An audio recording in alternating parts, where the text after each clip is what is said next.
What's going on, everybody? It's Thursday, and welcome to our weekly watch along of Impact Wrestling. Of course, this is the first episode after Slammiversary, so a big episode tonight.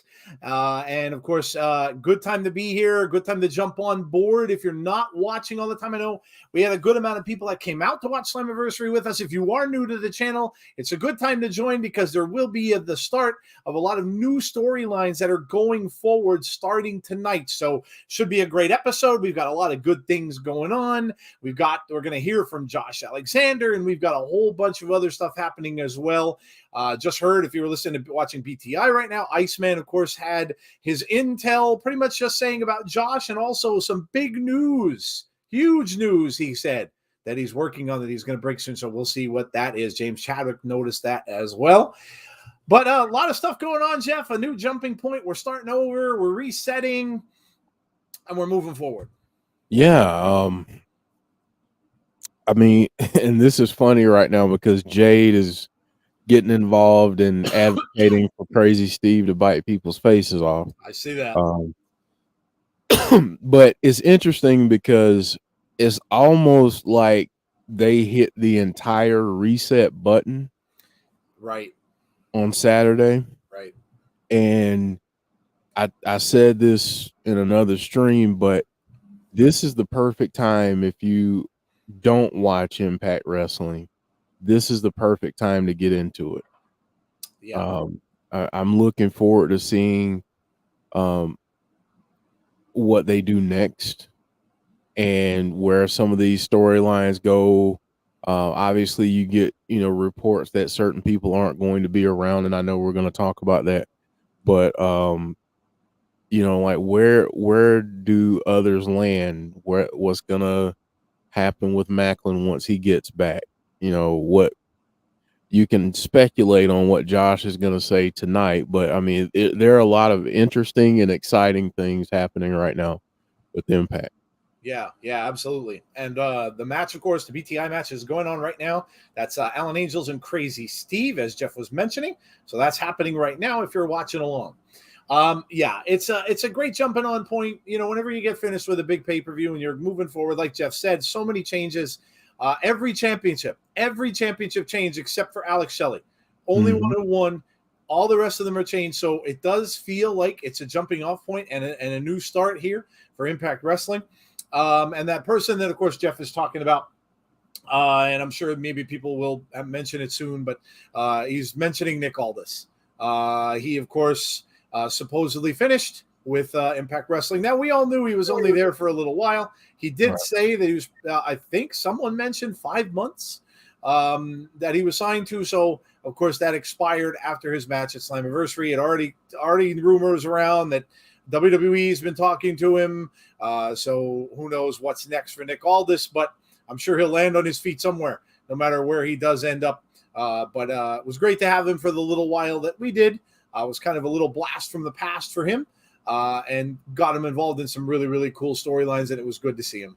But obviously, if it is indeed the end, we wish him well, and Jeff, he'll whatever he does, it's gonna be gold. He'll do well wherever he decides to go. Yeah.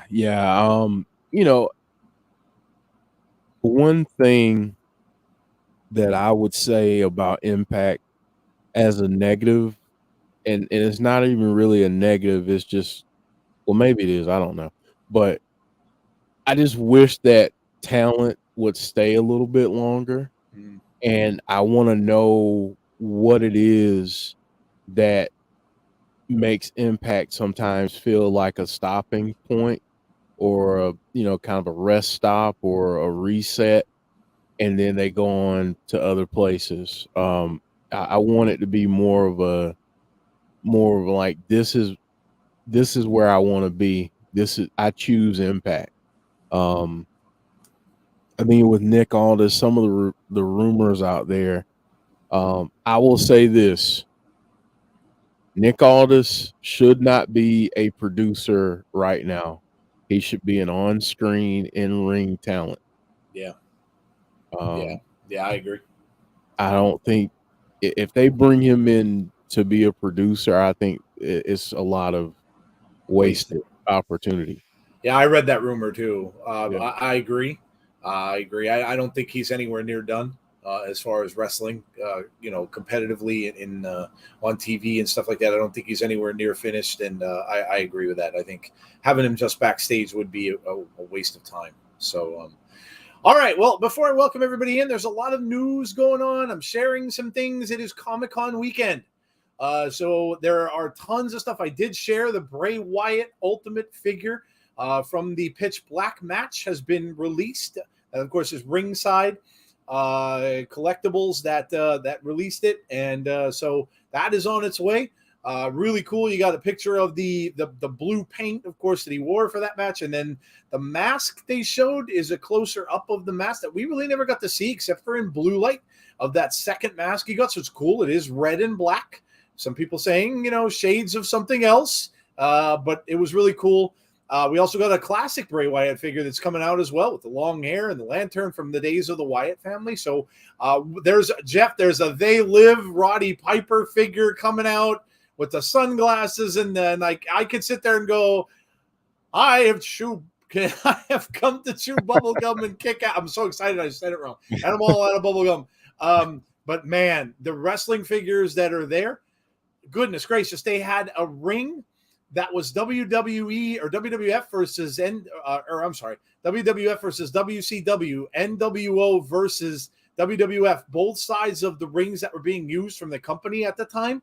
They have a tribute to Hulk Hogan, 40-year anniversary of Hulk Hogan. So they have the Andre the Giant figure when he was in the yellow, when him and Hogan were teaming up. They had a figure of Jimmy Hart, a figure of Bobby the Brain Heenan, people who were involved with Hogan over the years. And of course, they have a Hogan in the white trunks when he first basically was wrestling. I mean, these figures look incredible, like incredible.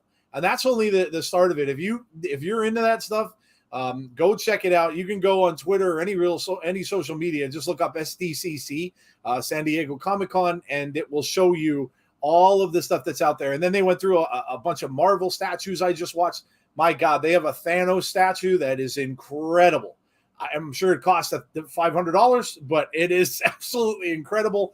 They have a Michael Keaton Batman. Why do you have to tell me that? Oh Jim? my God, they look insane. And of course, they showed the trailer for Spider-Man 2, the video game. They showed the PlayStation that's coming out for it. It's a Spider-Man version, PS5. Incredible. The one complaint I do have, they showed the poster from the new Exorcist movie, which I can absolutely do without. It is looking terrifying. It has not just one possessed child, but multiple, apparently. No. I told Jeff, I said, I don't even think I'll have my TV on at that time. I will limit myself to things where it will not be possible to see.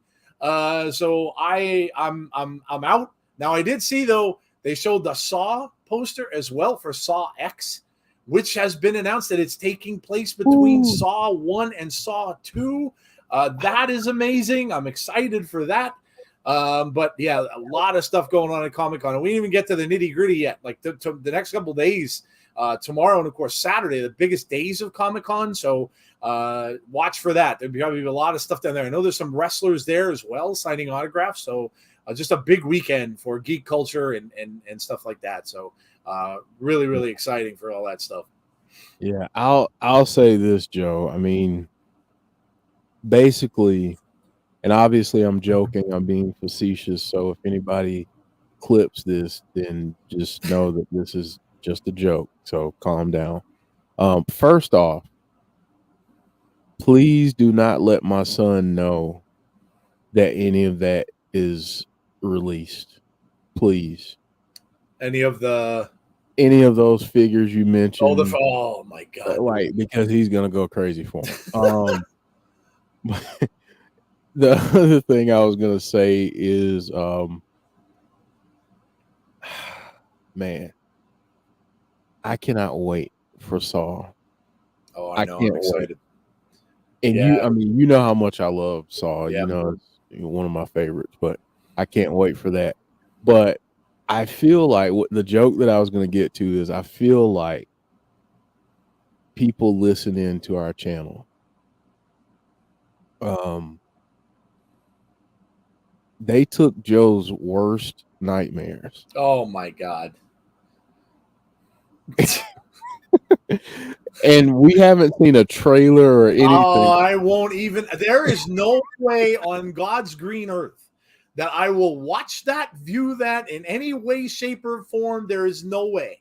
It was haunting enough to see the poster, and thankfully it was in black and white, because black and white for some reason doesn't seem as scary, but it was bad enough. And there is no way in hell. I mean, I got bothered by the Evil Dead 3 trailer with all the contortion. There is no way. No way I will. And if any of you share it, you can all go straight to you know where, because I will not look at it. If it comes out and you put it to my Twitter, I might even go so far as to, well, you know what? I'll be nice. I'll mute you. But I may go so far as to even block you if I know you're doing it purposely. I will not. There is no way I will watch that trailer. There is no way I am going into a theater to see it. There is no way I will watch it when it comes out at home. Absolutely not. Absolutely not. So, no way. Let me ask you this question, Joe. Let's say you go to a movie. I will. I have that already planned. Okay. I have that already planned. I will bring earbuds with me. I will throw them in my ears. I will put something on my phone and I will put it up loud, and I will just shut my eyes. If I see the start of something, or I'll just avoid the theater. I'll just avoid the theater at that time, because that's coming out around Halloween. I don't think there's anything that I necessarily want to see around that time, so I will just avoid the theater. I'll figure it out. I will figure it out. The fact that you've thought of a plan is great. Like, that is great. I figured you had a plan. Oh, I did. I figured you did. Yep. Because I was like, what if he goes to the movies and the trailer just pop? I mean, that's a popcorn. You're going out to get popcorn or something at that point. I'm running to the bathroom probably more than likely. Yeah, absolutely not. It's not bad enough it was one person and they showed the actress, the girl who's playing. Nope. It's just nope. That's a big ball of nope. So yeah, that's of all the things they could have showed, and I'm like, oh, why? So this why? Yeah. And I'm sure they may have a trailer there. I don't know. All people have seen were the posters, so there could very well be a trailer coming from there. I wouldn't be surprised if something small came out. No, absolutely not. Anyway, I'm gonna take a breath. And I'll welcome everybody in. Hello, John G. Hey, Brandon. Derek's here. What's up, Derek? Jeremy Dunder and Anthony Slate, both members of the channel. Thank you for being here with us. We really appreciate it. And of course, thank you for being members of our channel. James Chadwick is here. Ryan Neeson is here. Aaron Greenwald Carl is here. We've got Dylan is here. We've got John G. I'm probably going to repeat some of these because I'm verklempt about the poster. We have Derek said Jeff looking snazzy. Brandon, I think I did say you. Barry Monkey from Twitch is here. Hey, Barry. Boomers TV is here. Hey, Boomers. The chairman of Impact is back. LOL. We got John Kessler. Hey, John. Shane Loki is here. Hey, Shane.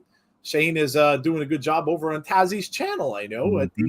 Is the one who is doing a lot of the streams for Tazzy when he's not around. So again, make sure you're checking out Tazzy's channel. I know they're off this week.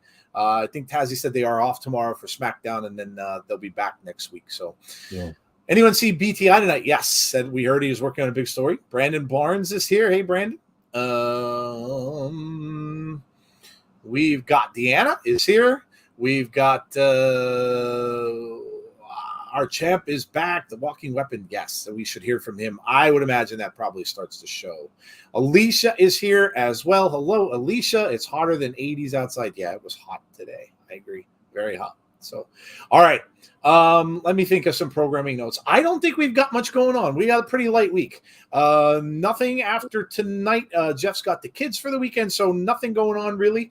If something big happens for SmackDown, since I'm off, I'm still on vacation, I will record a video for it. If there's any kind of big things happening, I will do a video for it because I did miss my Raw one. I had some things I was doing early on in the week. And then we'll be back for Abby's Window on Monday. So make sure you join Jeff and the crew. I know I was able to go in there. That was cool. It was the first time I've been on in a while. Of course, Jeff and Jody will be there, and maybe Dom is back as well. Dom showed up also this past week, so yeah. Dom's been busy too. So check them out at 6:00 p.m. on Monday, and of course, then we'll be back here next Thursday for Impact Wrestling. Impact wise, we don't have very too long to wait. We've got 2 pay-per-views, 2. Coming up very shortly, 2, count them, 1, 2, the end of August, and so not that far away, and they're almost back to back. So we got Multiverse 2, and what's the other one, Jeff? I knew I'd forget. Victory Road. Thank you, Victory Road and Multiverse 2. No, sorry, Emergence. Yes. Victory Road is the one that's in September. That's the one that's by you. Yeah, actually. So. Yeah, so I mean, I've got some posters already. Emergence, so it was announced that Sonata will be at Emergence, and then we've got Multiverse 2. We've got Leo Rush and Trey Miguel going up against Takahashi and Speedball Mike Bailey. So that's going to be fire, and that's just one of the matches they announced. I think there's 2 others out there so far, but I'm sure they'll get more of those as we go. So that's what's coming up for Impact, and of course, we will have SummerSlam on our channel too. That's only a couple weeks away. That's on a Saturday, so that'll be our usual starting time at 7:45 p.m. Eastern Standard Time. So make sure you join us for SummerSlam. So that's what we got going on. All right, let's get to tonight's card. I don't know if we have a whole lot. I did post it on Twitter. It's a pretty sizable card. Yeah, we got. Yeah, that's right. I did. I remember posting 1, 2. I think we got at least 4 matches, and then the return of Josh, if I'm not mistaken. So yeah. All right, well, there it is. We will go over the card as to what's going on tonight. Of course, we had Crazy Steve and Alan Angels. Who won the match? I didn't see it. Of course, it's hard to see who won. Alan Angels. Alan Angels got it. Okay. All right. Alan Angels seems like he's getting a little bit of a push, which is cool. So let's just go top to bottom because this one here, we've been waiting for a while. Dirty Dango against Santino Marella. So the grudge match is finally coming to pass. Santino looking to get his revenge on the men who attacked him all those weeks back. And Dirty Dango, I don't know, he's been doing pretty good for himself. He's starting to win. It looks like he found a niche, found a gimmick that he's doing really well with. I don't know. I love Santino, Jeff, but I'm kind of thinking Dirty Dango might get the better of him in this match. Yeah. I'm thinking that this isn't going to end here. Right. So I think Dango gets the win tonight. Yeah, I agree. But the saga will continue. Yeah, it does seem like that's going to be dragged out more than just this because this is obviously just the start of it. So they probably will move on to the next big pay-per-view, I would imagine. Probably a good call. Are they doing another Jason movie this year? I wish. No. What we're getting, though, is next year, I believe, anyway. And we may get a trailer during Halloween. Now, this I will watch for, but it's the Crystal Lake series that is coming to Peacock. Is it Peacock or Paramount? I forget now. It's one of those, but it's coming to there, and it's being done by the horror company who did Hereditary and Midsommar. So very creepy stuff they do.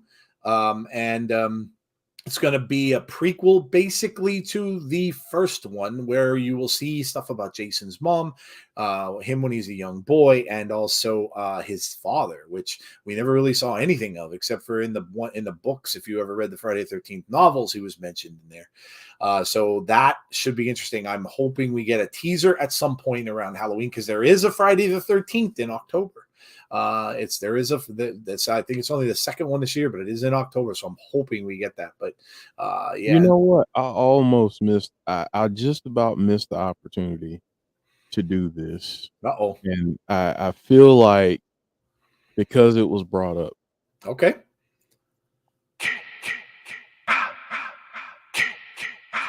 Now, see, I'll take that sound effect all day.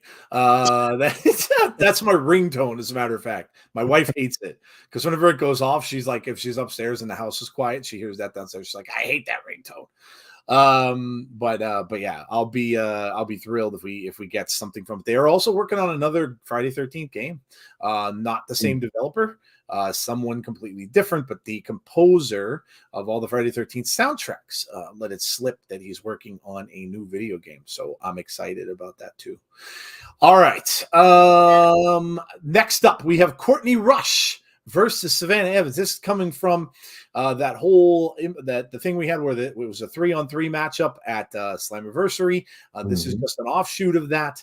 Jeff, I think, being that we're talking about, you were saying about a reset, I think this might be leading to where they gave us those little hints of going back into the dark dimension, so to speak. I think we get more of that, as they might be moving away maybe from the Courtney Rush and the Jessica characters, and we may get a little more of that. And I don't know, maybe they recruit Jody Threat as well there. So that's what I kind of think they might be going. I could be wrong, but I think that's where they might be going here. So that said, I would think Savannah Evans wins, because those guys will maybe continue to go on a little bit of a losing streak, which may lead them to change things up a bit.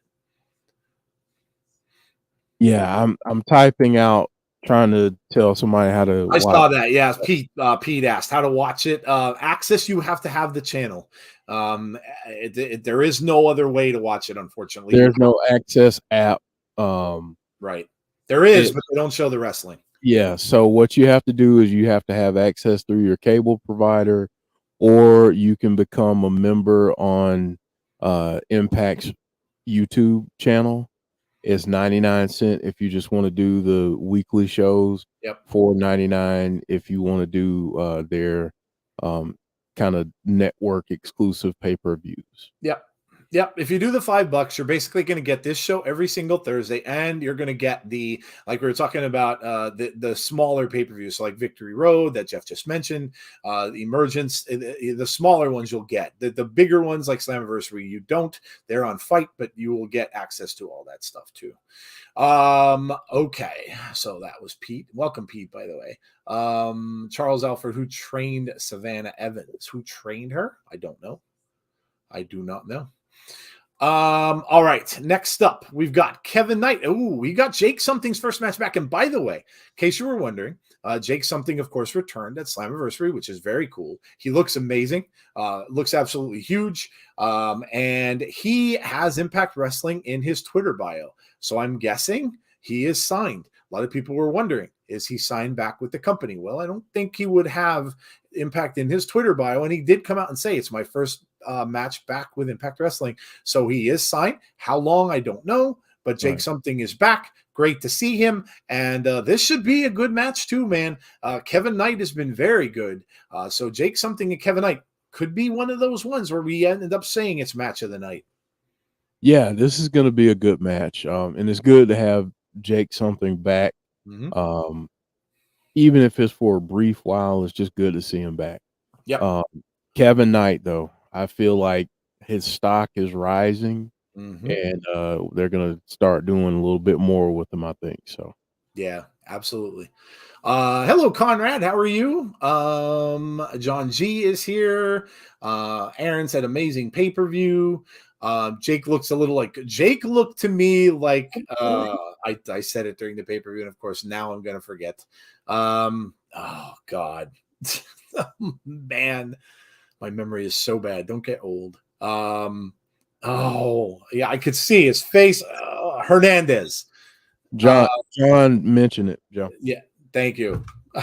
Who meant? Oh, Jonathan. Oh, okay, nice. Jake, remind Hercules Hernandez. Thank you. He does the build, especially now with the facial hair and stuff that he's got. Yeah, absolutely reminds me of him, and he looks great. So great to have him back.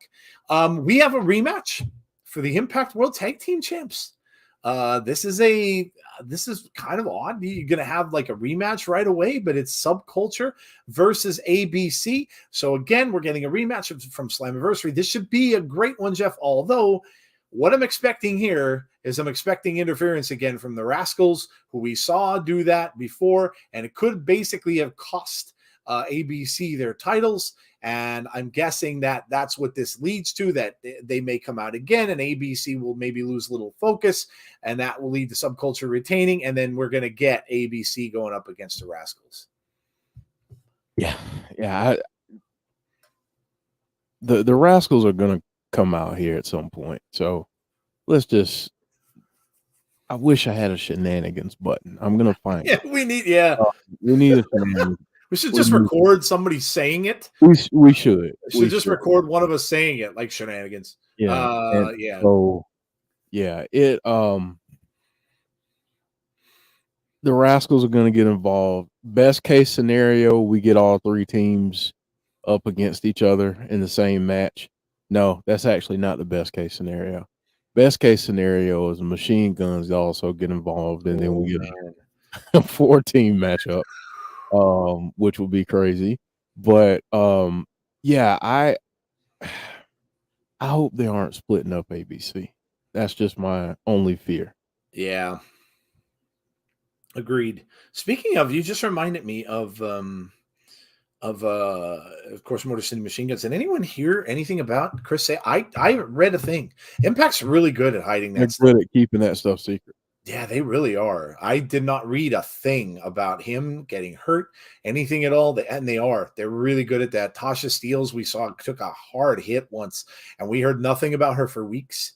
So we're gonna have to keep our eyes on that. I hope he's okay after that the match at Slammiversary, but I don't know. I honestly don't know. There's been nothing leaked about any of it. And you know, look, it's good. I'm kind of glad that happens. We get too much information that we shouldn't be privy to, and if it's medical stuff, we really shouldn't need to know it anyway. They should take cues from like the NFL and baseball and NBA. They're very good at hiding that. They'll tell them someone is out, but they won't tell why. And they don't necessarily have to. So I'm kind of glad that Impact does that. Gives the athletes a little more privacy. And then, of course, this could either be at the beginning of the show or it could be the main event. I'm not sure how they'll run with this. But the status update from Josh Alexander. So Iceman was saying, is he back? Is he ready to go? Does he need a little more time? We are going to see that. The question is here, Jeff, I kind of don't think he goes right after Alex Shelley. We saw them confront one another, so you would maybe be led to believe that, but I kind of think if Josh is ready to go, I think someone is going to come out tonight during his status update, and that's going to be the person who he's going to go up against. I just don't know who that could be. I'm sure you might have a better idea on that one. Yeah. I don't know. I'm trying to think of who makes sense at this point. Because I think the intention will be to go after Alex Shelley. Right. But I think, like you said, we'll get someone that comes down and interrupts him. Just trying to think of folks right now who are not involved in other things. Could we get an Eddie Edwards? Could we Eddie, because Eddie won his match over Kazarian. That's a good call. I mean, we could get Bully again, but I don't know if Bully's sticking around. Here's another name, Joe. This is out of left field. What about Joe Hendry? I wouldn't hate that. He lost his title.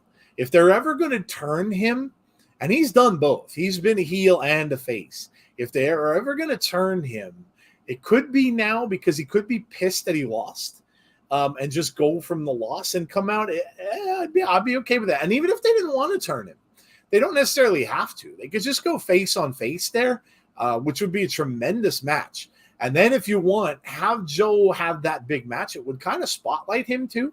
And of course, it's a big match for him, regardless of whether it's for a belt or not. And then maybe he loses, goes on a little bit of a losing streak, and then you maybe have him turn. So that's a good call. Yep. If Jeff called it, you know it's probably going to happen. Watch, we'll see tonight. Joe Hendry will come out. I wouldn't bet against it. Not at all. Not now. So HIPAA on NDA will keep a lid on things. James saying Eddie. Yeah, Eddie's a good call too. It really is. Eddie's a good call because he that when you think about that, he still kind of has a grudge to settle there because he still, he has that whole thing where, Eddie could come out and say, hey, I was the face of this company until you booted me out of the position, but you never took it from me. So, so it could do something like that, which would make a lot of sense too. If they're just going to go for an insider, for one match, like a one-off or something like that at a pay-per-view. Well, so James just put one out there. Kenny King being the digital media championship. That's good. I'd be down with that too. That's good. I'd be down with that too. Let me ask you another one here. Kind of a redemption arc after losing. Let's say that everything checks out with Chris Sabin and he's okay. Chris Sabin and Josh. Yeah, I could go for that too. Although I feel like the plan is and will continue to be Chris Sabin and Leo Rush. Yeah. I feel like we're going to get a little more out of that before we get anything else. But just a fantasy idea that I would love to see. Not saying it's going to happen, but I'd love to see it.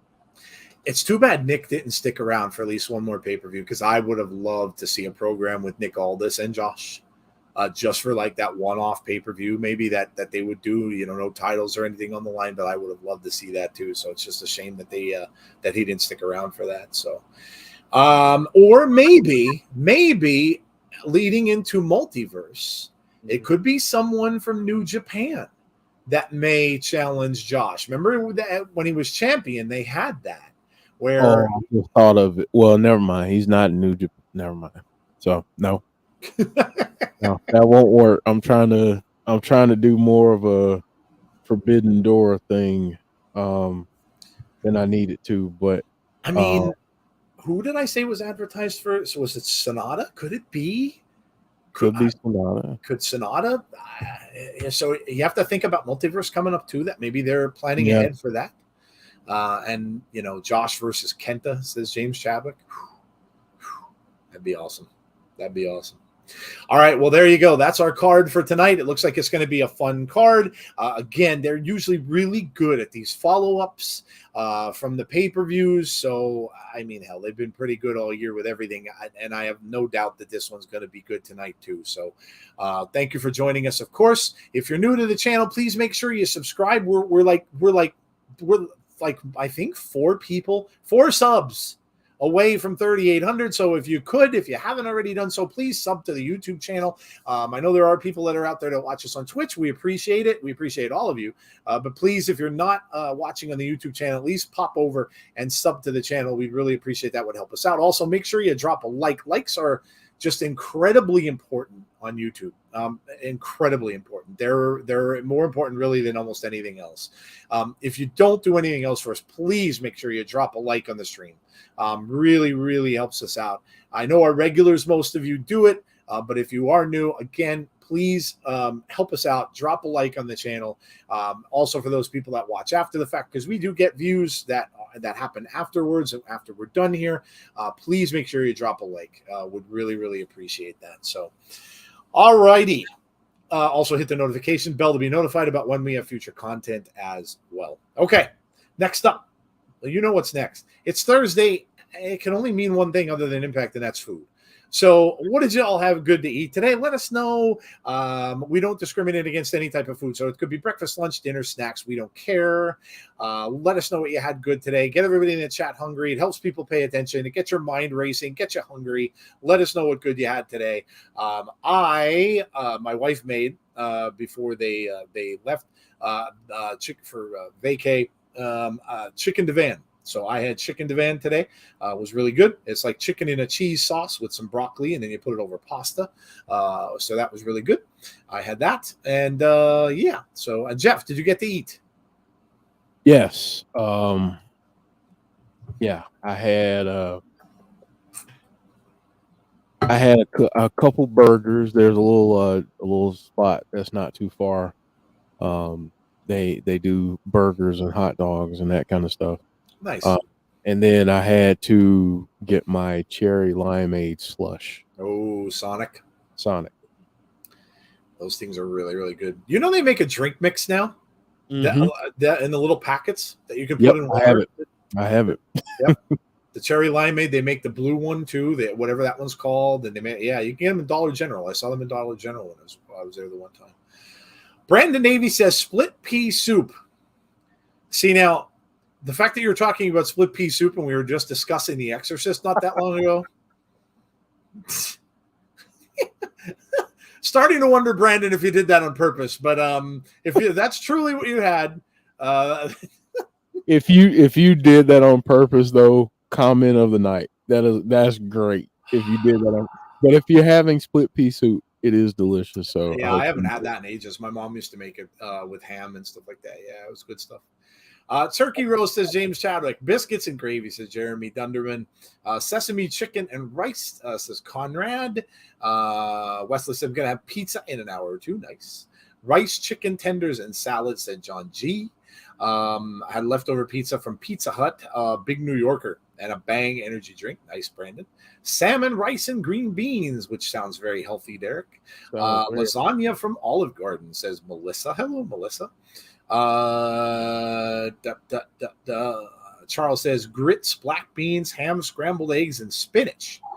Said Charles going for breakfast. That's all cool. right.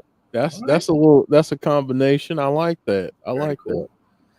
Aaron, homemade chicken salad with fresh celery, Vidalia onion, garlic salt, 2 cups of Hellman's mayo. There you go, man. Aaron, good stuff. Conrad saying hashtag Team Bald never gets old. That's right, Team Bald. Oh man! All right. Well, keep them coming if you didn't let us know already. But again, welcome to the channel. Appreciate you being here. We are here all the time for Impact Wrestling. Every single Thursday, we do this show.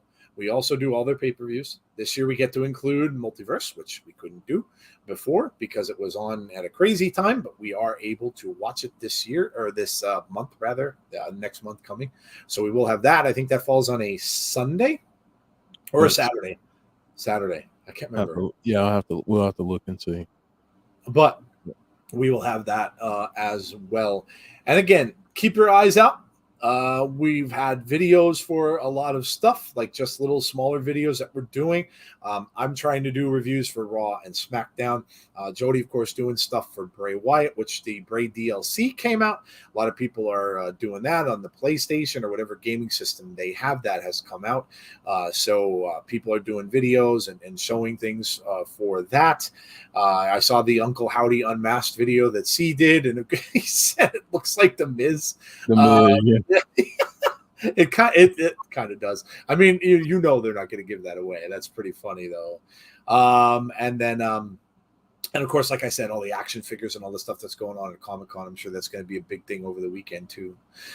So yes, so a lot of stuff going on in the world of professional wrestling, and then next week we'll be back for Impact as well, and we'll have our Sunday show next week too.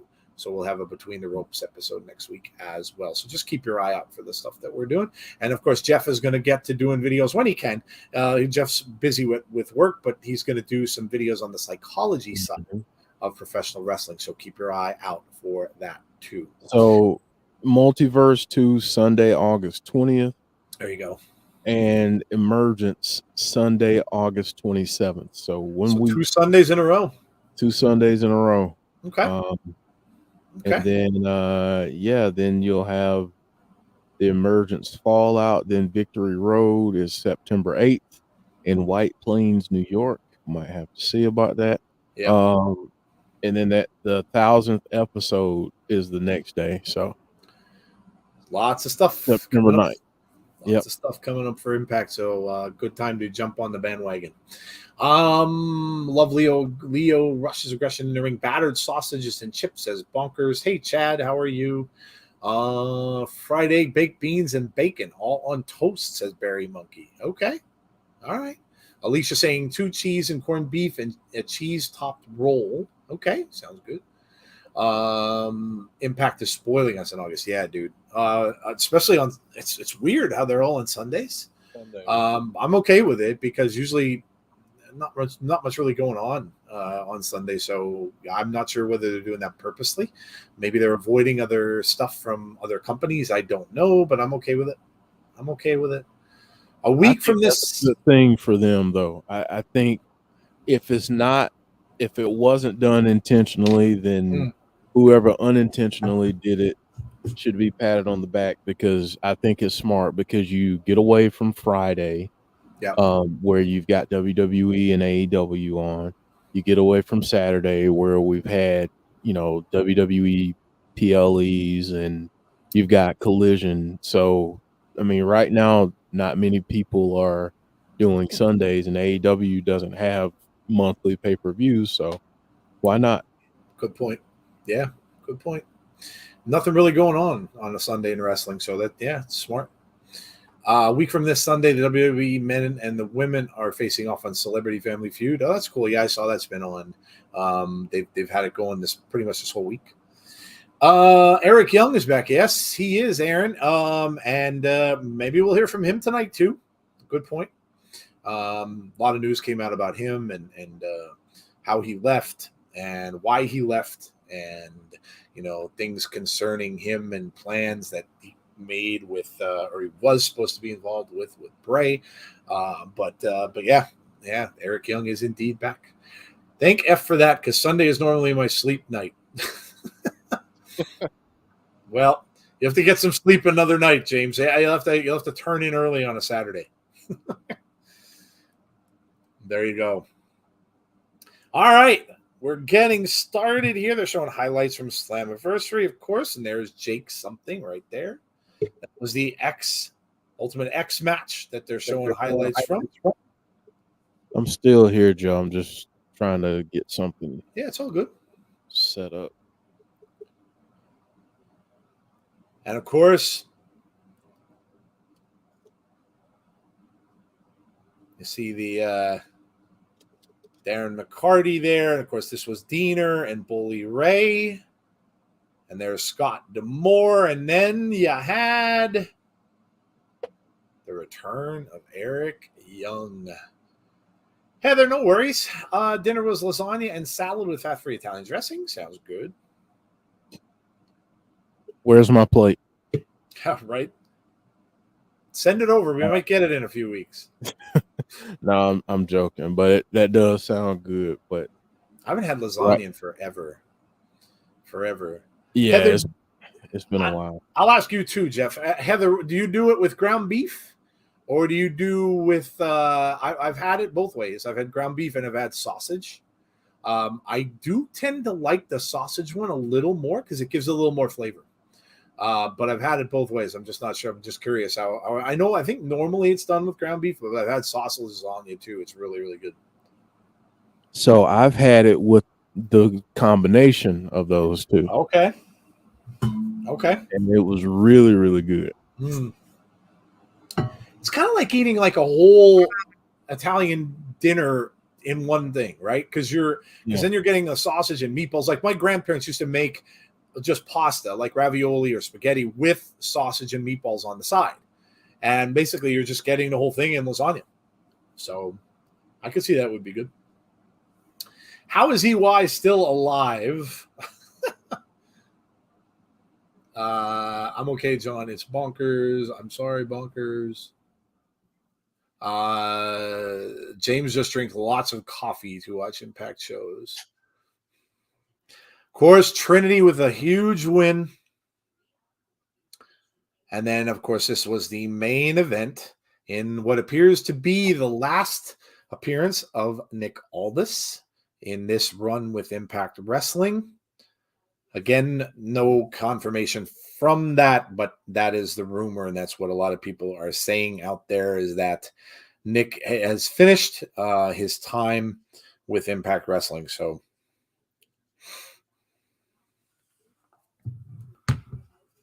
and Alex Shelley, of course, coming out on top. And then Josh makes his reappearance to end the show and says, "I'm back." He says, "No, Nick, no." Yeah, apparently, we were saying earlier, his contract was only 5 months, I believe they said. So that 5 months went quick, but yeah. Very quick. Did you see Deanna tweet to someone saying that they are shocked she watches other companies and her support for Chelsea Green? Oh, brother. Of course they're going to support. I mean, she was on Impact for the. Oh, it's Scott D'Amore. Heaven forbid you like more than one wrestling company. I know, right? God forbid. So stupid. Let people enjoy stuff. Stop Yes. being a dingus. Sorry. He wanted to say something worse, but he's being. Oh yeah, much worse. But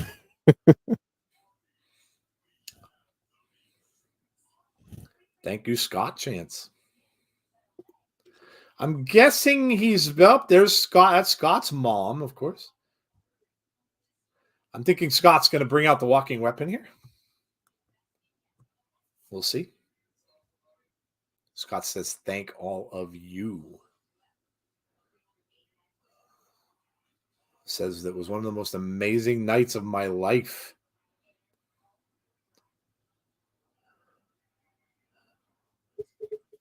He said the hometown people here were a part of it.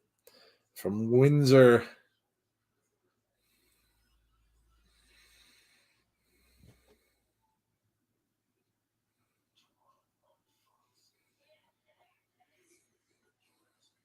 A1, that's right. Showed up. mm-hmm.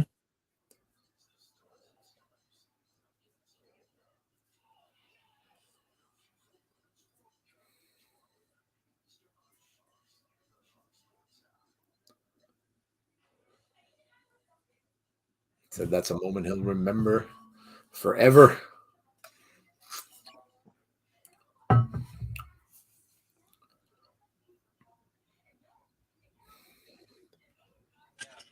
Yeah, that was. You still got it, Chance. You still got it. The Bully Ray thing is done. He says, so is my leave of absence. So Scott's back. Scott's back. Boomers, your job might be in jeopardy. He says, I'm the acting director of authority because Santino is going to have his match.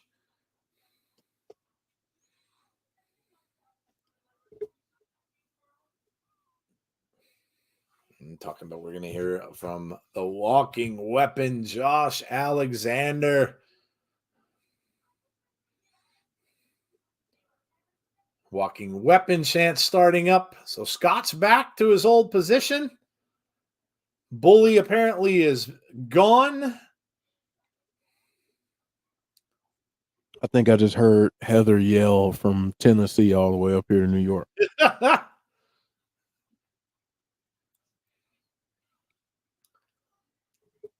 ABC with their title rematch tonight against Subculture. Gonna kick it off. Jake something.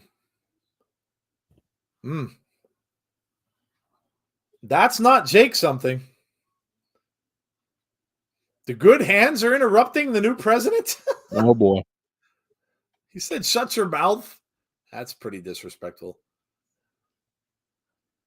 He said, you're a typical Canadian.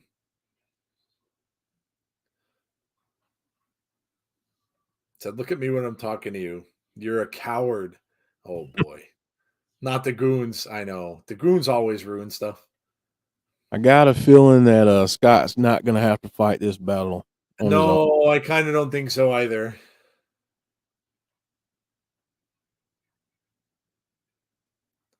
Scott says, step right up here if you got something to say. So Scott not afraid of the goons.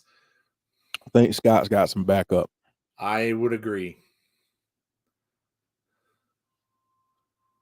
Scott taking off the headset. He's not going to have to get those nice kicks scuffed up. Impact, please sign Subculture. 100% agree. Said that you've been the roadblock for the good hands.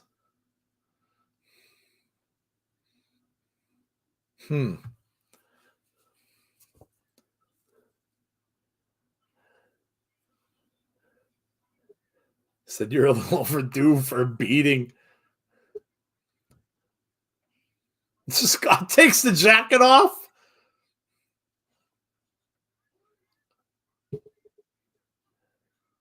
Good hands need to throw down. You want to see it here tonight? He's asking the crowd.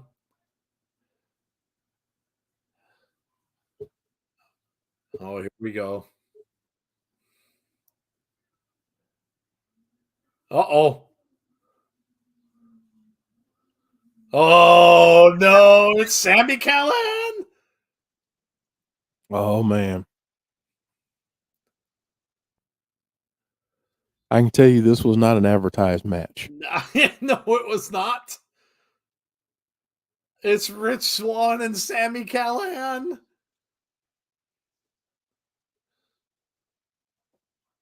Well,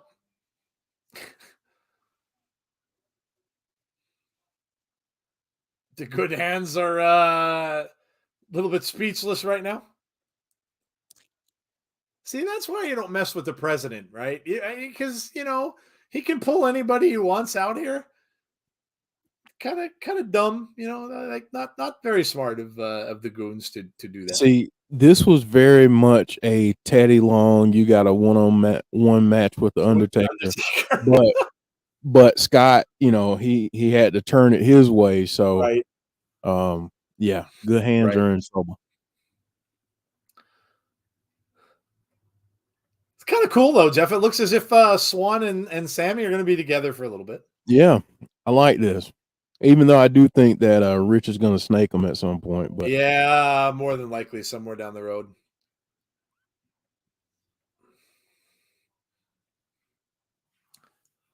Death Funk, says Aaron. He's giving them a name. I like that. I like it too. It's pretty good. Oh man, nice spear to Sami on the apron. I'm still watching the match between Jake Something and Kevin. You're ahead of us then. Yeah, you're ahead of us, John. You're must be watching on Access TV. I'll have to go for the disclaimer here because I know there are some new people. If you're watching on Access, you're ahead of us. YouTube is behind by a half hour. So just remember that, and please don't spoil the chat because we are behind you. The YouTube feed starts at 8:30. You have started at 8, so you will be a half hour ahead of us until we get to the 9:30 time, in and around there. So just don't call it out. That it's cool that you're watching it on Access. That's perfectly fine. Just don't call out the results or anything like that in the chat. And how do we catch up, you may ask? Well, that's because we don't have commercials. Yes, no commercials. The only thing I'm missing with the way I said that is neener. John, I'm assuming you did not hear the spoiler warning before you just spoiled the match. Please don't do that. I'm hoping you just didn't hear it. But if please don't spoil the chat about the stuff that you're watching on Access. Okay. Cool. Sound good? Pretty easy rule. We don't really ask for much, but if you continue to do that, that's a quick and easy way to get bounced. So don't make us do that. Help us help you. Yes. Yes. Don't make it hard. Yeah. We give everyone that one pass, but then Yeah. I was just thinking the same thing. I know they do things in different ways, but I feel like Scott is Impact's version of Teddy Long, says Mark. Sami now getting fired up. Scott is like that one boss that has no fear of HR because he's just retaliating against everybody. Yes. He's like, oh, you're going to sit up here and challenge me? You're going to get in my face and be an idiot? Let me give you 2 guys that won't mind kicking your butt. Nice move there from Sami. Cover 1, 2, no. Skylar saves that. That female ref is massive. How come she doesn't wrestle? She's very tall. She's way taller than Sami. Oh yeah, she's tall. And Rich. She is very tall. Yeah, she's very tall.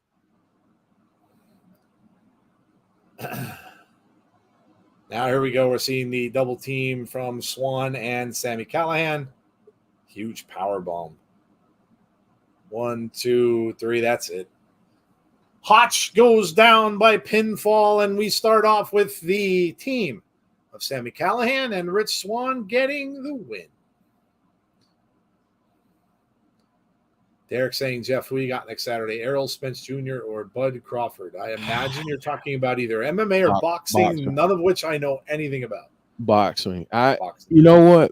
I saw Errol Spence on the Pivot, which I'm going to say this again. If you like podcasts, if you like sports, if you like topics that are uncomfortable or topics that are not approached by most media, check out the Pivot podcast. It's tremendous. I mean, it's just it's great. It is great. But I think Errol Spence sold me on their podcast, on their show. The story that he told about his teeth was hilarious. He said he thought he got his teeth knocked out because he's got a partial that comes in and that comes out, and he thought that the guy knocked him out in his mouthpiece. It was a funny story. But yeah. Boy. Up. Here we go. The Rascals and ABC.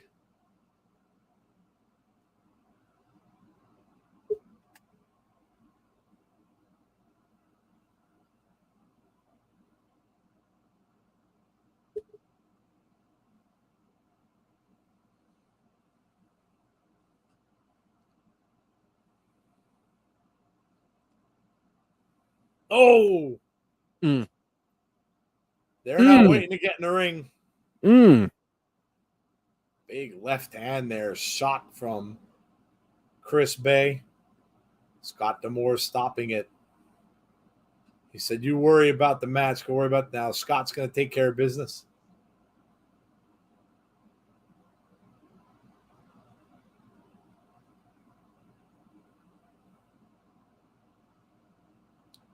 Get their bags and get them the hell out of here. Wow. You're out of here. Oh, no, it's Swinger. Yeah, Joe, I don't know if you heard about this, but Zicky supposedly is a free agent too. Who is? Zicky. Really? Oh, Zicky's a free agent? Oh, that's a bummer.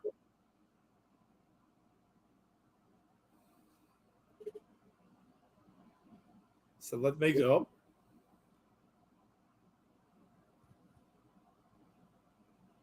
You win one match, you get a title shot. Wow. One match.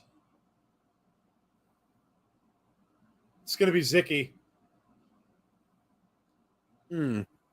Watch, it's going to be Zicky. Yep, knew it. Knew it. If you don't win, you're gone from Impact Wrestling? Wow.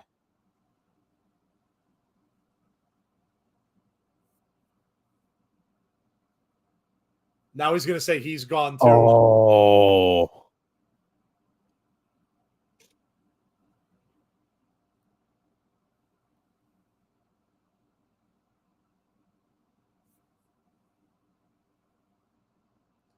Wow. Say goodbye to Zicky Dice. Loser leaves town. Loser's gone. Wow, man. This is Zicky's last appearance. Apparently so. So we're getting some changes, like Jeff said earlier on the show. There's Eric Young. Welcome back from the dead.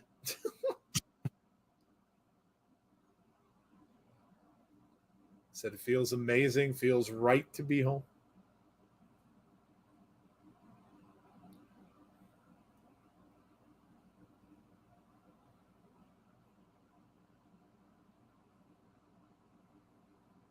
Said it felt cool to be by the side of his coach.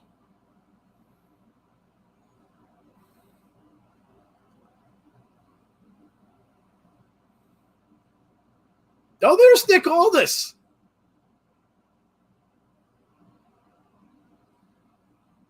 Mm.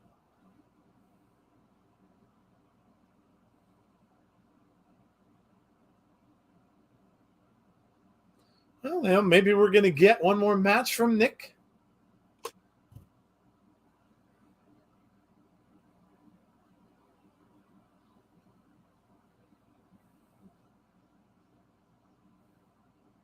Cretins. Johnny Swinger's road to one. Yeah.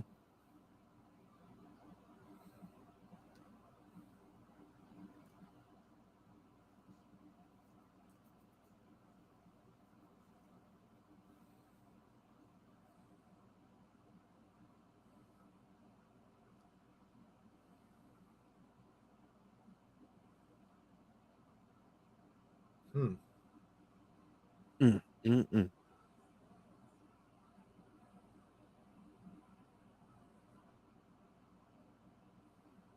Hmm. All this going bye-bye too. Can you believe? Yeah, a little bit of some changes. Yep. Zicky's obviously gone. Nick Aldis is gone. Oh, wow. We're getting this tonight. Wow. So this will be Aldis's last match against Eric Young. Okay. Is that coming up tonight or? Yeah. Wow. Okay. So we're seeing two people's last match. Nick Aldis and Zicky Dice. Jake something promo here. I may have jumped the gun on the graphic, but since he's on the screen, I'm sure it's coming up. Yeah. What's my name? Something. Jake something. Great to have him back.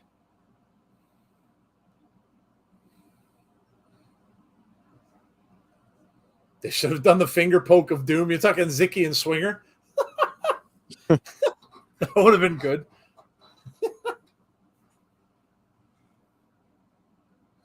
Well, I wish all the luck in the world. Listen, we know Nick Aldis has already been looked at by WWE. I wish all the luck in the world to Zicky as to where he's going to go. Zicky's a great dude. We talked to him on our show very early on. So hopefully he will find somewhere as well to go to continue his wrestling. And look, the thing is, he really hasn't wrestled all that much while he was in Impact. Most of it was, kind of being the sidekick of Johnny Swinger and things like that. So he really never wrestled all that much. And maybe he just wants to, go back to that. Maybe he'll do some indie stuff. Who knows? But obviously we wish him well with what he wants to do next. I think the Nick versus EY will be shown on next week's show. Okay. Maybe. I thought they said they were going to do it now, but maybe. Kevin Knight coming out here to take on Jake something. I swear Zicky said a while back he had a whole year left on his contract. I can't imagine what happened. Maybe Heather, because again, they're not really forthcoming with injury stuff. Maybe he's not able to wrestle. Maybe he has an injury, maybe he's hurt, and maybe he can't wrestle. Maybe that's why he hasn't been. So we really don't know. Really don't know. Go check your private chat. Oh yeah, no problem, dude. Be right back. First time ever matchup between Jake something and Kevin Knight. Jeff had to step away for a bit. Got something for work that he needs to take care of.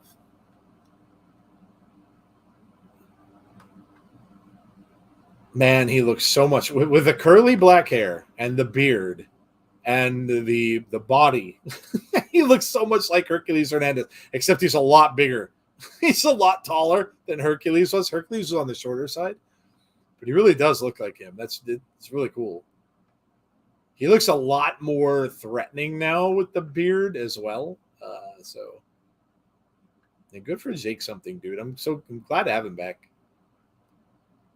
Kevin Knight using his agility to jump over the top of Jake something. Off the ropes. Big shoulder block here, and then another from Jake something, and a third. He's just mowing him over. Oh, man. It looks like he was going to try to jump over and it didn't clear. Didn't clear. A little hard to jump over Jake something. He's a little too big. Oh, man. Big clothesline into the corner. And another just takes him down. You should know by now us English got a way with words.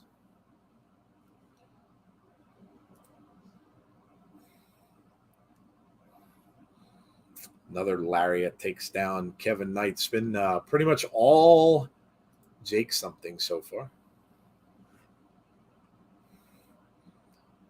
Big slam down. Just Jake something just using his power, just outpowering Kevin Knight. Kevin Knight very agile and fast for a big man. But Jake something is just using the power. There you go. A little jawbreaker. That'll stop your momentum a little bit. Jeff got to Scott because we all know Jeff on the phone with Scott Demore. Is he setting up a match for later? Is that what he's doing? Maybe. Maybe. Matt Raywalt is taking wrestling dates again. Okay. All right. If that's true, then maybe he'll be coming back to the ring or they'll be needing another ring announcer. Maybe they'll have Jade take over for him. That would be awesome.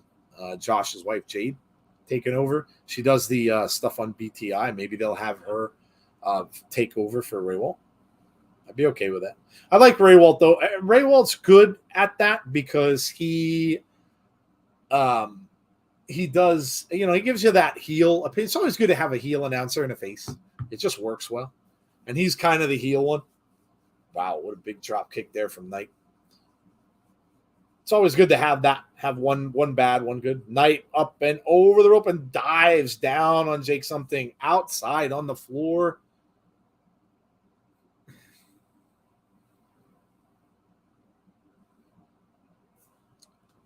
Kevin Knight is in control at the moment.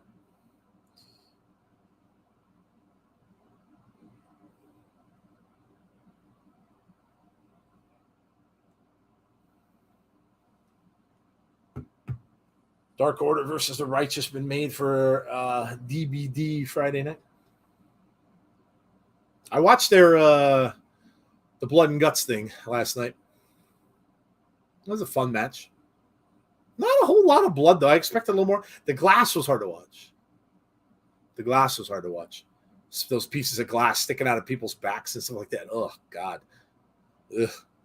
I mean, tacks are bad enough, but you imagine pulling glass. I've gotten cut by glass already. Imagine pulling glass out of your skin. Eee. I saw Pac walked out on Blackpool Combat Club. It was a pretty good show. Blood and Guts was great with a crappy ending. Yeah, the ending left a little bit to be desired. I kind of thought, at least where the storyline was going and stuff like that, with I kind of thought maybe Jericho would somehow get involved with that. To trying to get recruited and everything like that. I kind of thought maybe he'd have something to do with it. But yeah, the ending was a little lackluster. You're right. Moxley was no, they pretty much all were bleeding. You just didn't see it that profusely. Moxley was mostly in the face. The rest of them, though, a lot of stuff in their backs, arms. There was a lot of blood.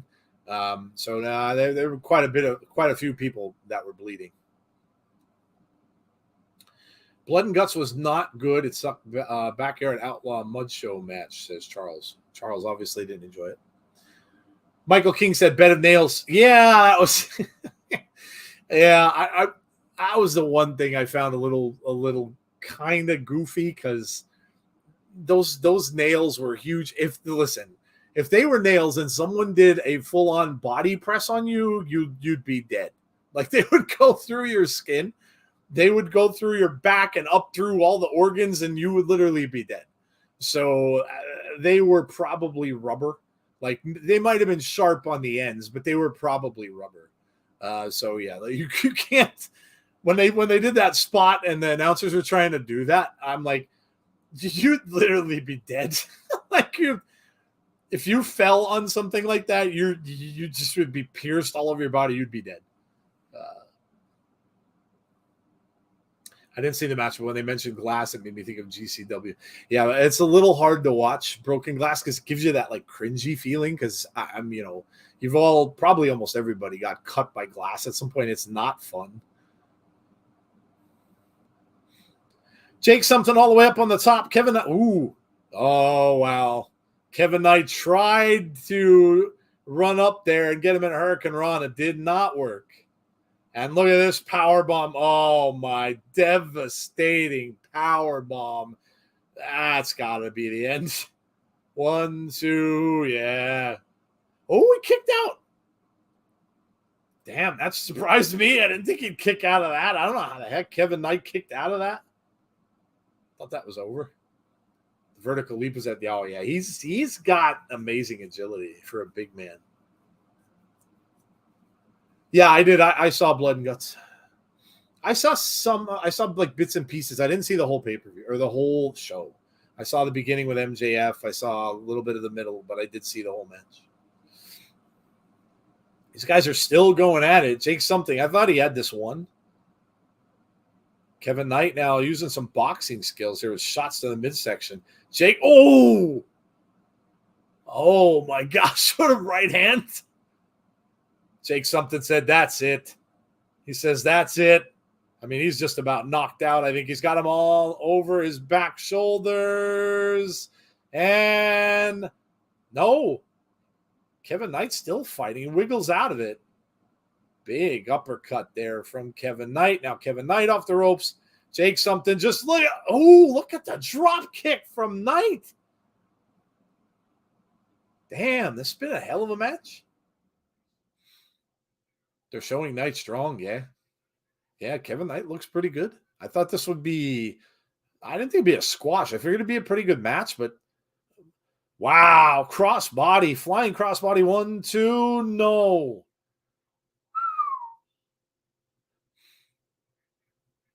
Guys are killing it. Who's excited for Leo and Trey versus Hiromu and Bailey at Multiverse United? Yeah, Multiverse 2 is going to be really good. Could have been worse. It could have been like CZW with machetes and strippers to the testicles. Powerbomb kickouts. Again up top. Caught him again. 1, 2. Nope. Damn. It's been a good match. They better be gimmick or that would suck. Yeah. Kevin Knight, man. This has been pretty good. It's been really good. Kevin Knight saying, get up, get up. He's going to try another one from, nope. This time Jake something gets underneath it. Caught him. Oh. 1, 2, 3. That's it. Jake something gets it, but man, that was hard fought. Yeah, he had to work for that one. Jake something beats Kevin Knight.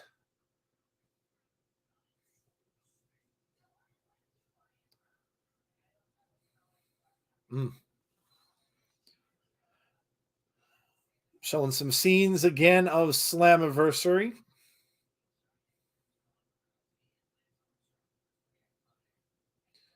Match was awesome. Yeah, it was a very good match. I was left a little bit disappointed after Blood and Guts. I wanted more blood and violence. Of course you did. Of course you did. Yeah, it was okay. It was okay. You're right about the ending. The ending fell a little flat for me. But yeah, I agree. I maybe, I don't know. I maybe expected a little more. Well, I'm gonna say from my standpoint, the match gets a 0. No, I'm just playing. Thumbtacks, man. Like, really? Thumbtacks. The glass bothered me more than the thumbtacks. Not the nails.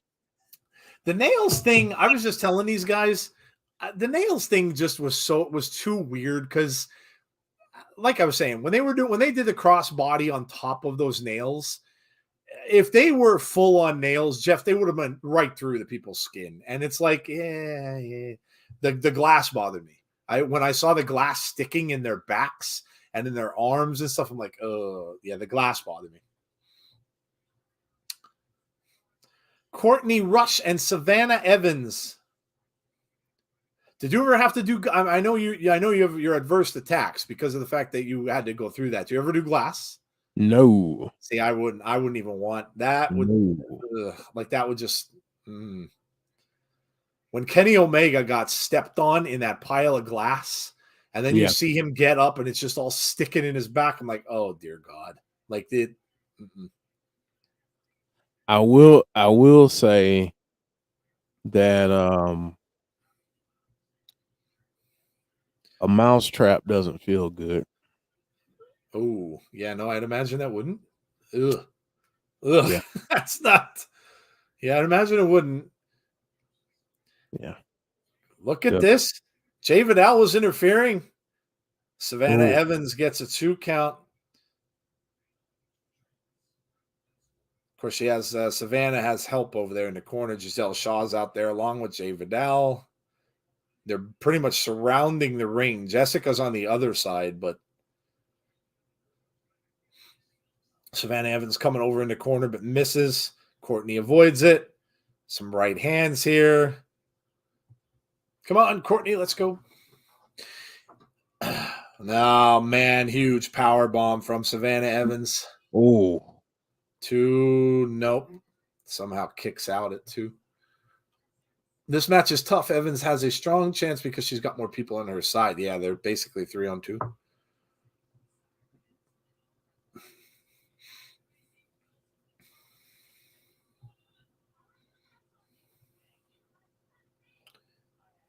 Impact really doing. I'm watching the things going across the screen on the bottom. They're doing a lot of stuff in Canada this year. Yeah, a lot. Then they're back in Memphis. Savannah's got Courtney Rush over her, across her back. Was able to wiggle out of that. Big right hand. Doesn't really do much, though, to Savannah Evans. Comes over and misses with a clothesline. Grabs it. Oh, nice move there. Courtney Rush. All right, now. Courtney Rush trying to get back into it. Now again, Jay Vidal with interference outside of the ring. Giselle interfering on the other side of the ring. And Savannah Evans just crushed Courtney Rush over in the corner. Now Jessica's got Giselle Shaw and throws her off the post. Go find Jay and Jody Threat. There you go. That evens the odds, and Jody Threat's just taking Jay Vidal out of there. There you go. Jody Threat has taken care of Jay Vidal. That solves that problem. And now Courtney's in there, and the spear. 1, 2, 3. Courtney Rush wins. Well, it looks as if Jody Threat is sticking around. She even is dressed up a little like them. She had jean shorts and stuff on. Has anyone else noticed how Ray Walt likes to say shenanigans on commentary now? Yeah, I wonder why. Man, we seem like we're pioneers of Impact Wrestling sometimes, and we just don't get any credit for it. I don't even want credit. I don't need kudos. I mean, just bring attention to our show. Like, it wouldn't even be that hard. We don't ask for much.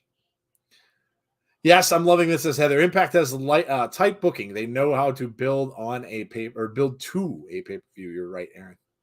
Where's Tasha? No clue. I do not know. Trinity.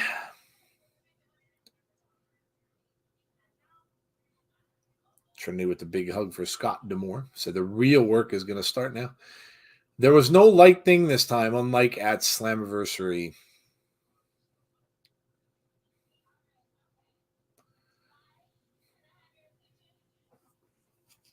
Oh, we got a lick. Oh, we got the coven.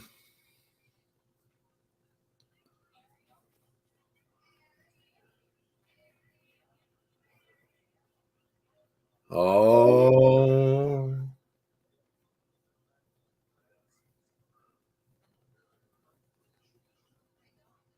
Oh, her and Kylan are gonna Ooh. do some battle.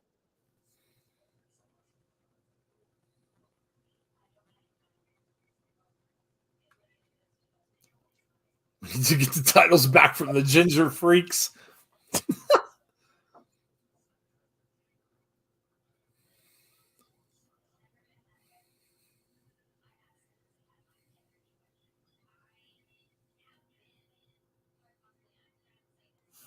We're coming to kick your ass and make a statement. Hmm. Well, apparently they're not done chasing gold. All right. She did call them Ginger Freaks, yes. She did.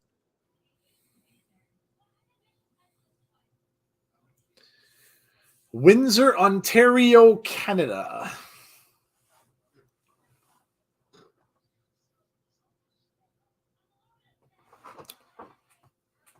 Man. Wow. Declared it was Impact Wrestling weekend in the city. That's awesome.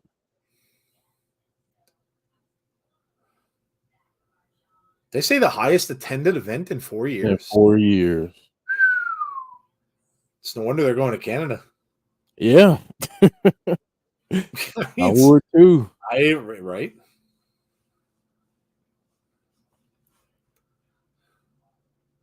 It's a nice arena. Yeah, it is.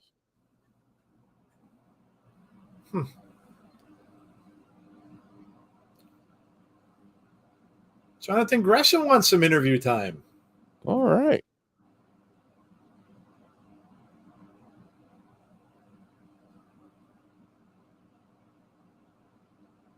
Jonathan Gresham wants to have something on the tip of his tongue. Said, I can't hold my tongue anymore.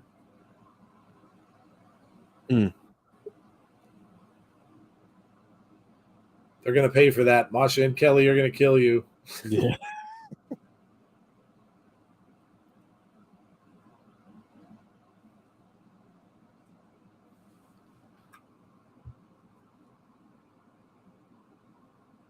Said, what was the tag? Or what's synonymous with no limits, no rules?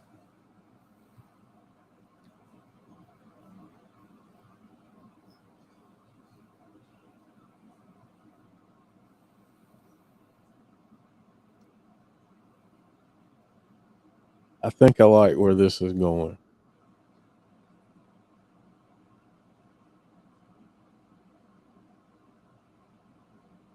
Oh, I think I like where this is going.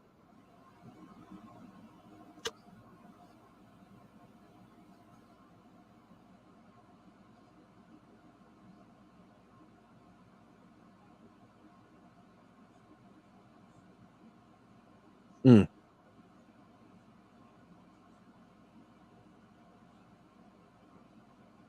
don't tell me Gresham's leaving too. Is he going back to Ring of Honor?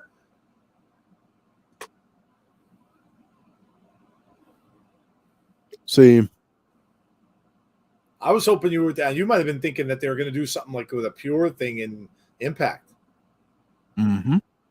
But maybe, do you think maybe that's held up with some sort of rights though with Ring of Honor, and maybe they just couldn't?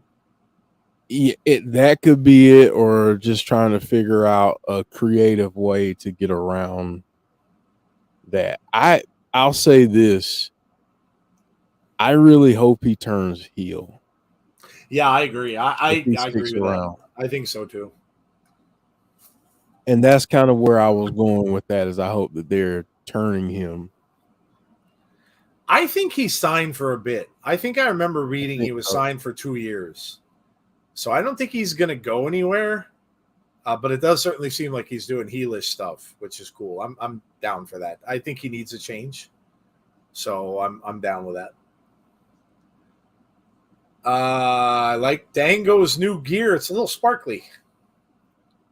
We're going to get an announcement from him. Let's see what he has to say. Dango sucks, says the crowd. Not appreciating that. Although, you really can't tell. He's kind of emotionless.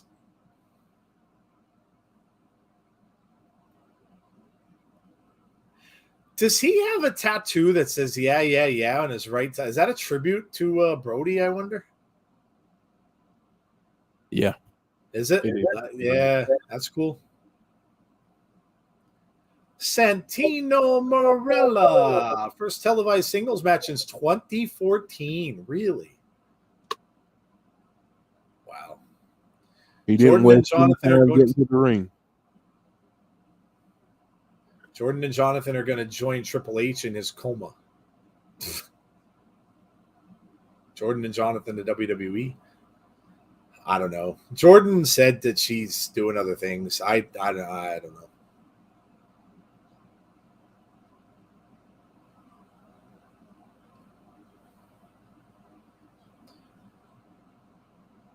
Yeah, Santino walked down with a purpose. He certainly did. And here we go. Dango steps out under the ropes. Look up and see if there's any news on Gresham.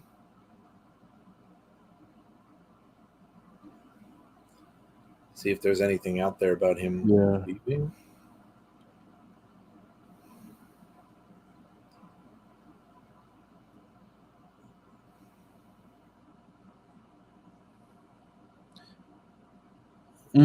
The late any news from him was saying he was released. No, I don't think so, because he was. That's right. I forgot about that. He was released from AEW and ROH.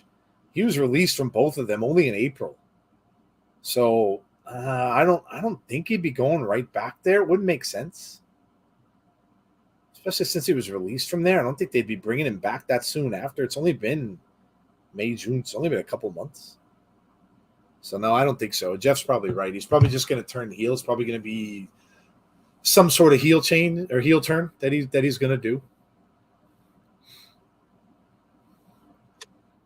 Something saying I just don't fit in, or I just don't belong. Maybe you know what would be cool, Jeff, if he kind of started up his own, almost like Honor No More, and started up his own little faction. Do you know what I mean? And do something like that, and maybe he would somehow get, I don't know, maybe somehow get clearance to where they would have pure tournaments or pure matches rather than, I don't know if they'd be able to call them that because of the rights, like I said, with Ring of Honor, but that'd be all right. Yeah, I think that,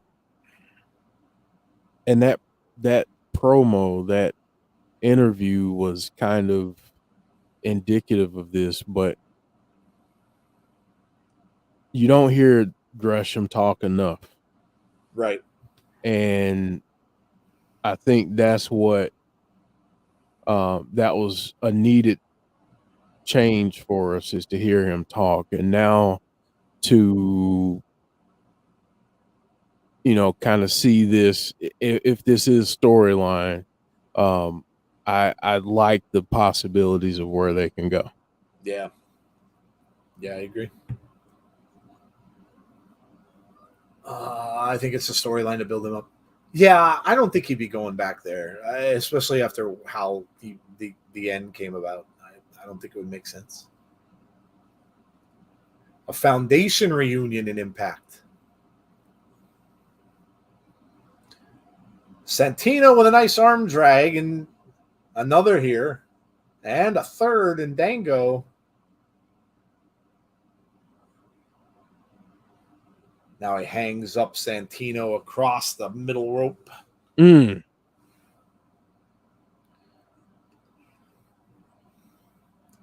Kick to the back.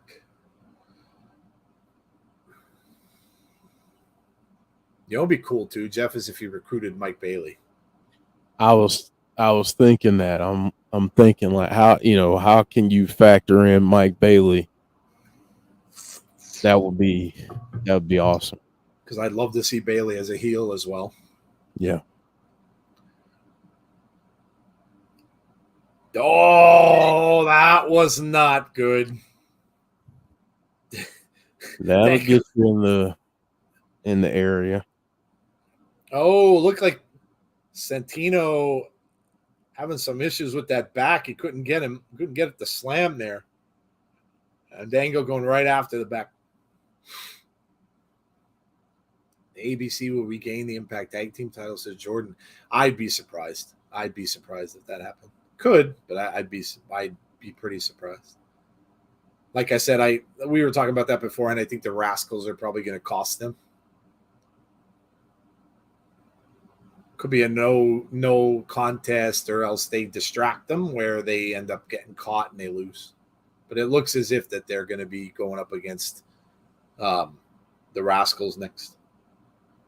Santino trying to slam Dango, and he couldn't do it. The back bothering him. Didn't quite have enough to get him up. And Santino is in trouble. Nice deep arm drags by Santino.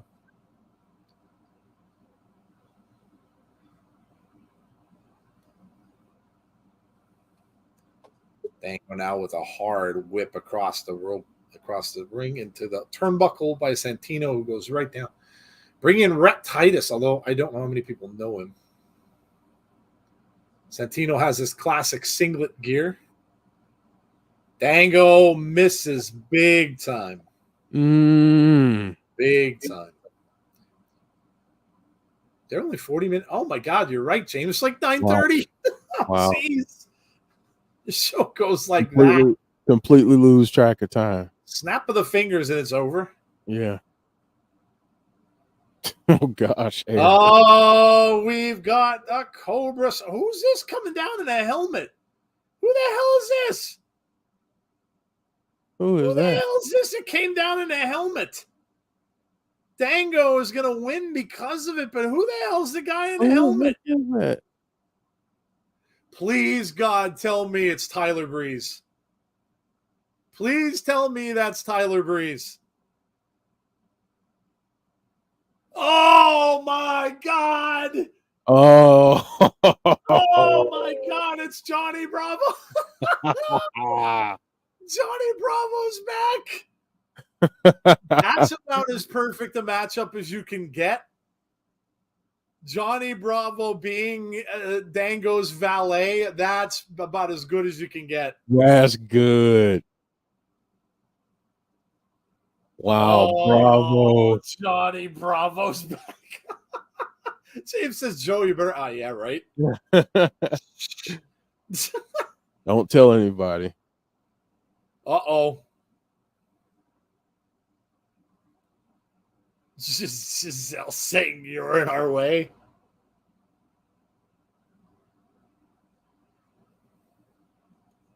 The Rosetta Stone's paying off.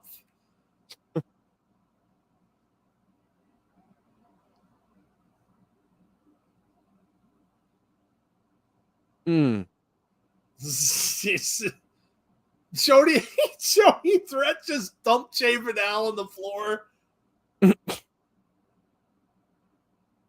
I'm filing charges. Giselle's like, hello, get up. I need an outfit change.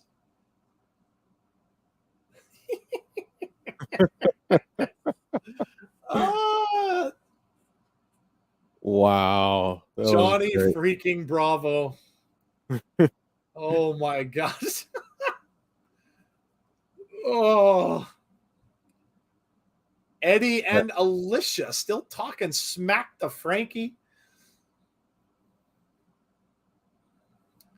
James Chadwick, all they need back is your favorite, the guy that your favorite person in Impact Wrestling forever. You know who I'm talking about too. Maybe he'll come back soon. James, what would you do? What would you do? Oh, Oh, look at this. oh, Apparently these guys aren't done. they're not done. We got an all-out war happening. Are we going to get a mixed tag at some point with them? I think so. Wow. James said James knows exactly who I'm talking about. Could you imagine James would die if he came back? Yeah, James. I don't even know where he is. I think he wasn't he on AEW? Yeah. I don't know. I wonder if he's still there. I don't know. Do you know what I like, Jeff, about I haven't seen him post in a while. So. I haven't either. Do you know what I like about Bravo coming back, though? Bravo was always in the center of all those comedy things they would do. So I kind of dig that because maybe it's getting close to the end of the summer and maybe we're going to get another Wrestle House, which would be freaking tremendous. That would be. I'd love that. Oh, man. Those were so fun. So fun. They always seem like they do them like middle to late summer. Yeah. So now that he's back, like I said, he was always involved with that kind of stuff. I would love to see that happen. Yeah. Yeah, that would be awesome. Let me ask you this. Joe. You and the chat. If they were to do a Wrestle House this year, give me 4 men, 4 women you'd like to see. I'll get I think I could pick the women pretty easily. I definitely have to have Kelly and Masha in there just for the sheer comedy of that. I also would have to, I mean, you got to have Courtney and Jessica, right? But what about Giselle? I would like to see Giselle in that too, because Giselle would, remember when Taya was in them? Giselle would kind of take the place of Taya, the one who would always be, Taya was always kind of the beauty queen in the place and everything like that.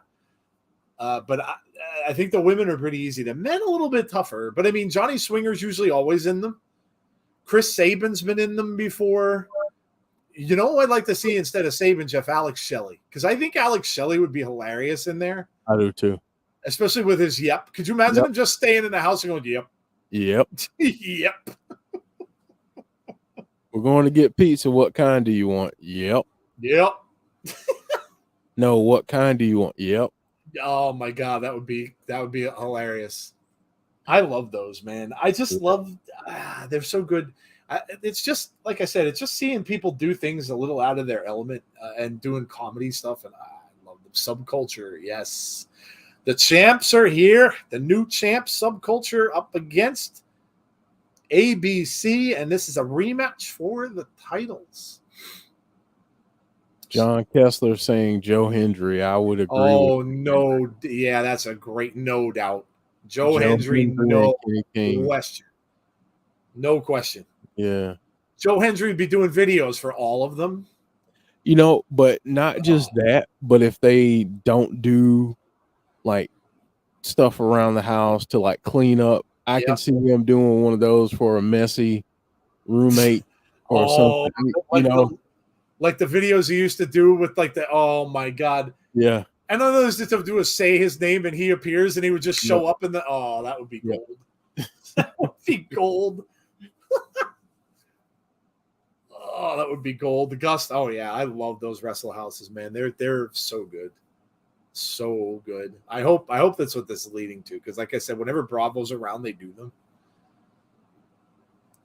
I hope Bullet Club doesn't implode. No, like I said, I'm pretty sure that with this is going to lead to a match with Bullet Club and the Rascals. Subculture is amazing, man. They are. Great team. Yeah. Great team. Again, it shows like right now the depth of the tag team division is crazy. Yep. Especially given where they were, when the Good Brothers left and yeah. Yeah, it's some turnover. That's one thing, man. Impact recovers really well. They do. They do. They lose people, and everybody always tries to take them down. Well, like all you saw in the last couple days wasn't about Slammiversary and stuff like that, but you see on stupid Twitter and everything. Oh, Nick Aldis left Impact. Nick Aldis left Impact, and there's always the negative people out there, but they recover really well. They lose people, yes, and like Jeff said, it does kind of suck that sometimes they do seem like a revolving door, but they recover really well and they get people back that replace these guys. So, I mean, think about this. If this is a storyline with Jonathan Gresham, you can easily slot Jonathan Gresham into where you had Nick Aldis. yes. Yeah, that's a good point. He was dressed in a suit and everything. Very true. Mm-hmm. Yeah, very true.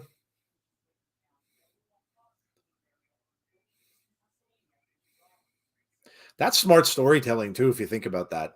If Yeah. that was the case, now all this could have just said, I'm going to say, I'll set this up. I'll be the perfect person to set this up for you. That's smart. Not every tag team has to be continuous. I think it's unrealistic sometimes that you don't see quick turnover of a belt. I don't think you need to. I don't know. Quick turnover, though, Aaron, can be a detriment sometimes. Uh, well, I don't know. Tag team wrestling isn't what it used to be. You used to see tag teams hold on to belts for a long time back in the day. Like in the 80s, my God, Fuji and Saito had the titles forever. The Oh man. Samoans had the titles forever. You had tag teams that had titles for a good long time. They don't do that anymore. And I think sometimes they're like a revolving door. I think the companies just don't give them enough. They don't look at them as being that big of a deal, and so they figure, well, we'll just take whoever's hot and give them the title. And like WWE does it with the women a lot. Well, let's just put the titles on them. They seem to be a little hotter right now than the others. And I don't know. I think if you really want to establish your tag team division, you kind of have to have people that have them for a little bit. I think Impact is in an interesting conundrum. I think they have a lot of really good tag teams.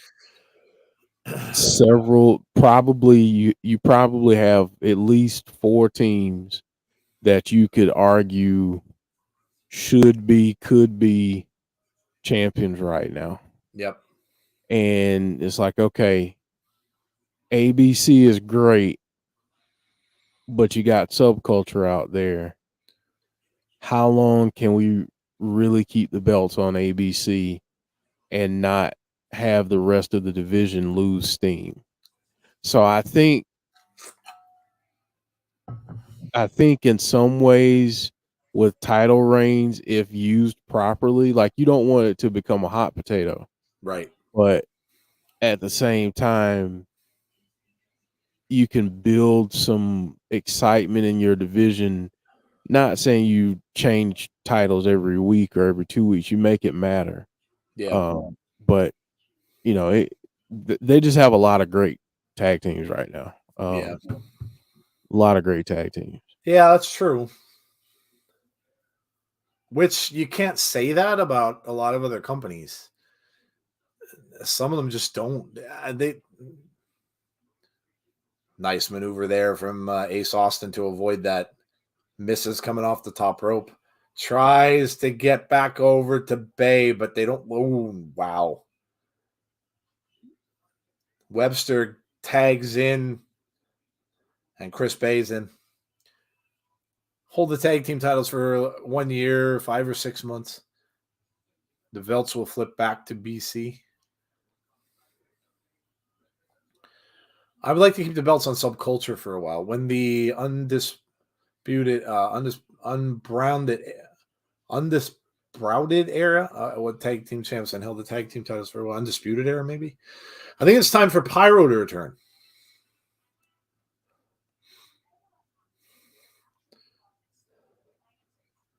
I think we gotta get more eyes on it first. Yeah,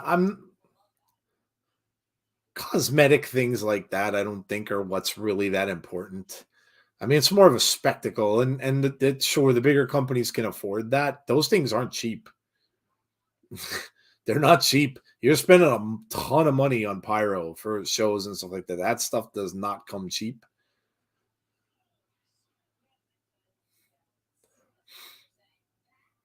There's a tag.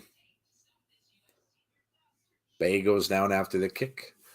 Subculture are the second Welsh champions in Impact history. Who was the first, says Aaron.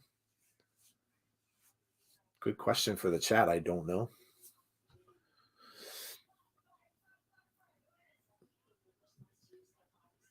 RK Shuttlesworth, people who claim that Impact can't hold on to people completely ignore the talent that stays long term. That's very true. Yeah, that's a good point. Very close there. The one thing Impact's tag team division is missing at present is an established team of bigger wrestlers. So if Jake something sticks around, would you put him in a tag team, Barry Monkey? And if so, with who? Brainbuster, the network they're on the most, can't get it. They have to move to a bigger network. See, that's the thing, Little Silver. I don't know that that's even true. People got to stop thinking that Axis is broke and they don't have a lot of money. They are owned by a company called Anthem. Do you know how big Anthem is? Go look it up. Huge. Anthem is huge. They have a ton of money. A ton. So it's not the network that does that. That's the company. You think WWE is getting paid by USA and they're giving them money to put on pyro? That's not the case. That's paid for by the company that owns it. Wow, that was close. WWE is the ones who pay for pyro. And Anthem certainly could if they wanted to. So I don't think that's true at all. I think one thing that people have to keep in mind is that it's not the same old days, right? In TNA and early Impact. Impact Wrestling has had to overcome a lot of obstacles, many self-inflicted, but they've had to overcome a lot.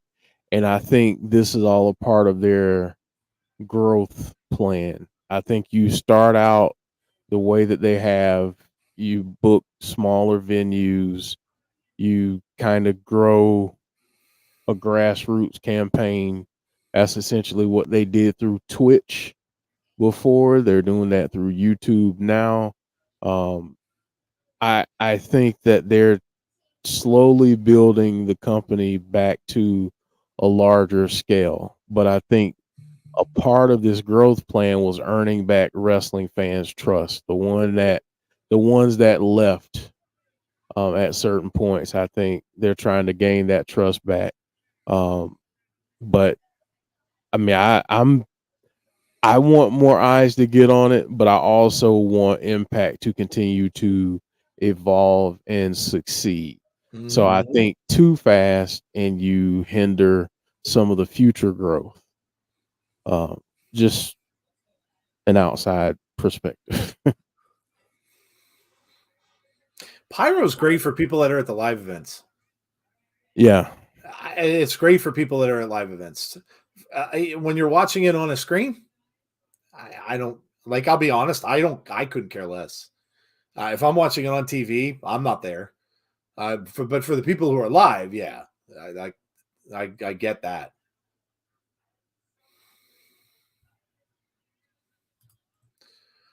Yeah, and this is coming from someone who loves pyro. I love pyro. Mm-hmm.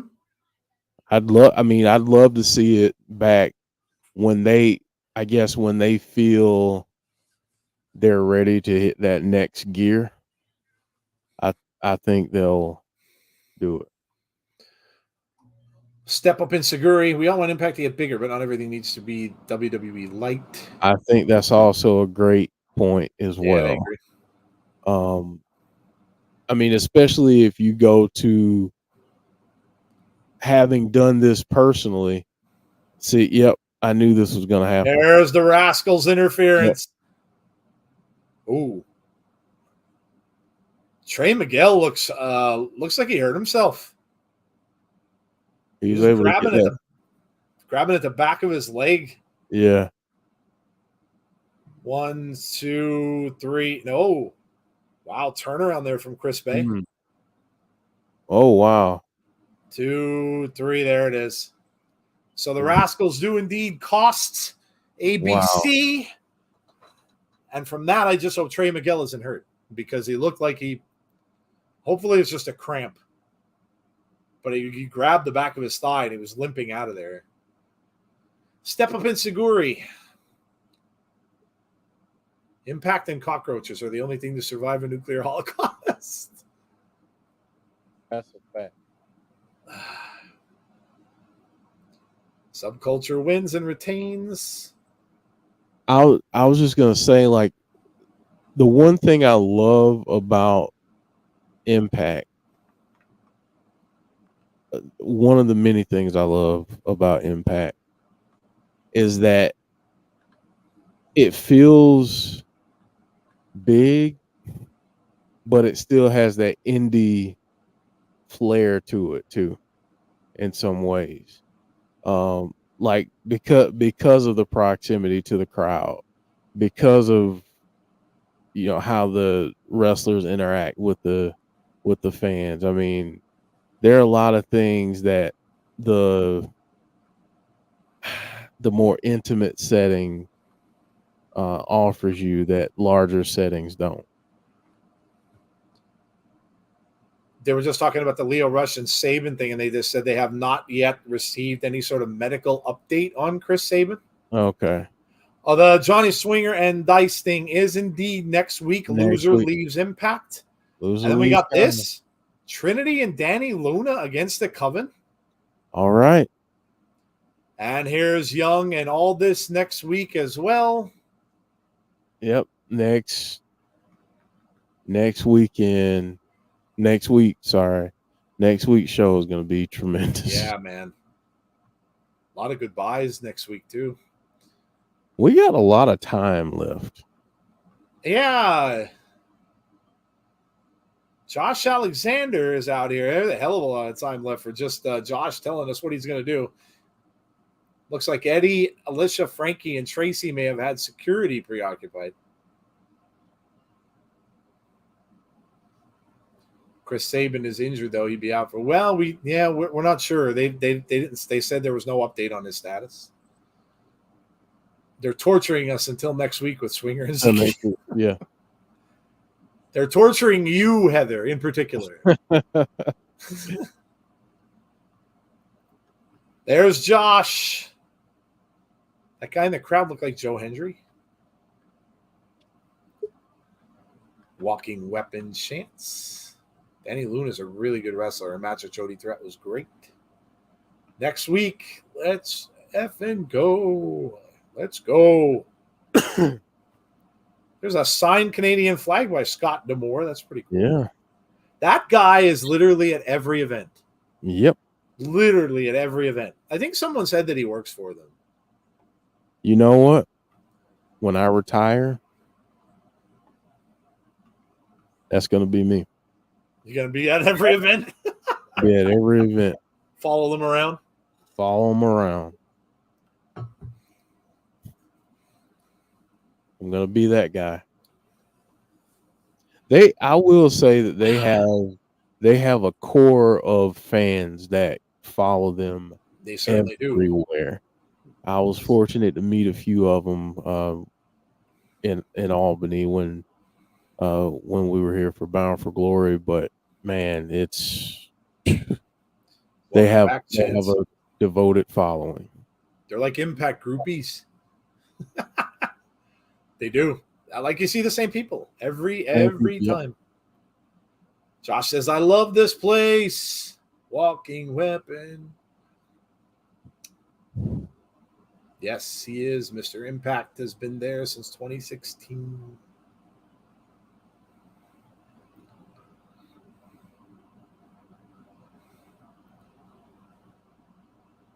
Josh talking about how he was in the ring in Windsor, Ontario, Canada. All right, chat. Who's coming out? Who's going to come out to challenge Josh? Let us know in the chat. Who's going to bust this up? Will it be Alex Shelley? Doesn't look like it's going to be Eddie now because Eddie still has that program going on with Kazarian. Yeah. So who's it going to be? Who's going to come down and rain on Josh's parade? Could it be Moose? Said, don't worry, I'm going to earn some gold. Could it be Kenny King? Because he just said he's going to earn some gold. Jeff mentioned Kenny King earlier. Dark Angel saying she thinks Alex is going to come out. If that's the way they're going to go. If it's going to be Alex Shelley and Josh right away. I mean, we saw them wrestle once before. It was a pretty amazing match. If I think Alex comes out, if Steve Macklin is, I think Steve's going to be out for a bit. I don't know exactly what happened to him, but they said it was very serious. So I kind of don't think he's going to be around for a while. You deserve it, Chance. I think we could see a surprise. I think, like I said, it could be somebody from Multiverse that might show up.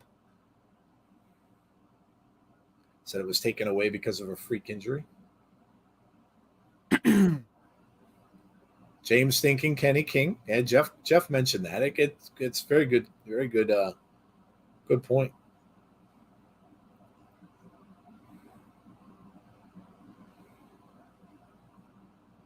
It's going to be Joe Hendry. I would love that.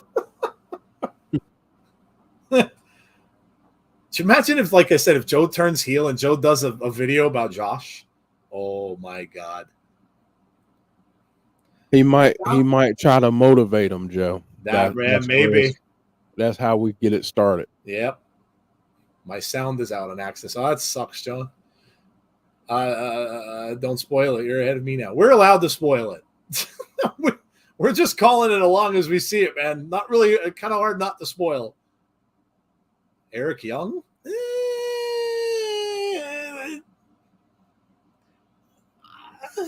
Maybe a little too soon, though. I think Eric might go after Diener. That's coming. Yeah. I think you got to go there with how things ended. I mean, for God's sake, he murdered him. Yeah. Yeah. What kind of skeleton could John? That could be anybody, Heather, because look at all the people that he took down on the way. It could be anybody. Kushida, Jeff?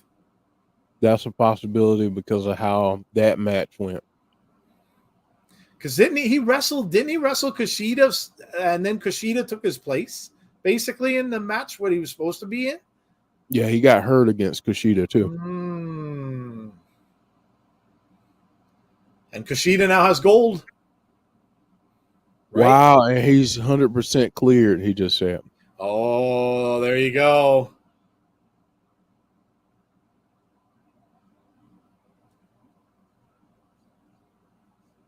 Well, okay. Well, this would say that he's going to go right after Shelley then.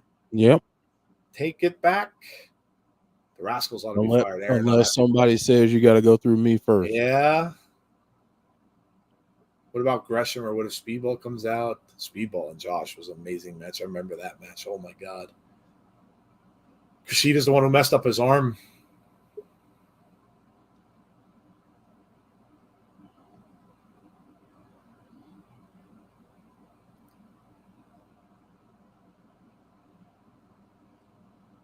Talking about Shelley now. The audio is cut off, so if you can't hear what Josh. That sucks, Sean. Stupid access. Saying I have a question, and a question that needs being answered. I'll try to let you know what he's saying. Alex Shelley. Is Alex Shelley good enough to beat Josh Alexander? Oh boy. Well, The gauntlet has been thrown, and here he comes. Here comes Alex Shelley down to the ring. So he's going right after the title. And look at this. Dressed all in black is Alex Shelley coming out to the ring. Well. Well, and if this is the case, and if we're going to get this, how soon will it happen?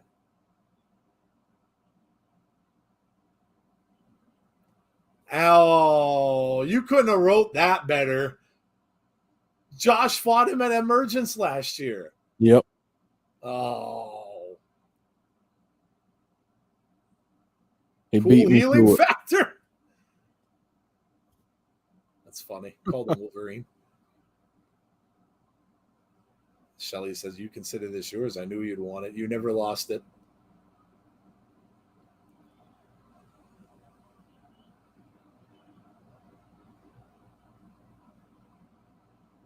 I beat Steve Macklin's ass.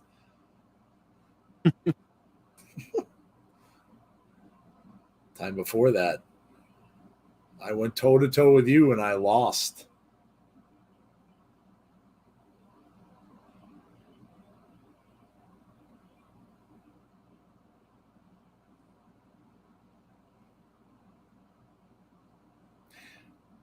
Do you know what?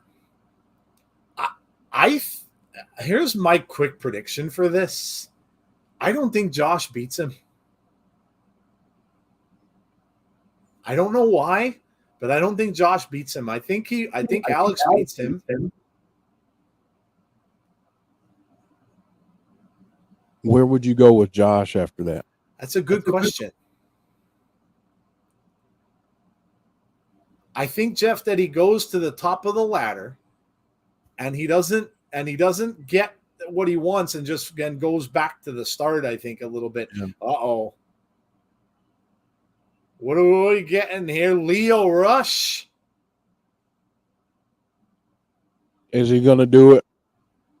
Oh, man. Are we going to get a triple threat? Is he going to use option C and do it? Might. Lio Rush might be doing option C.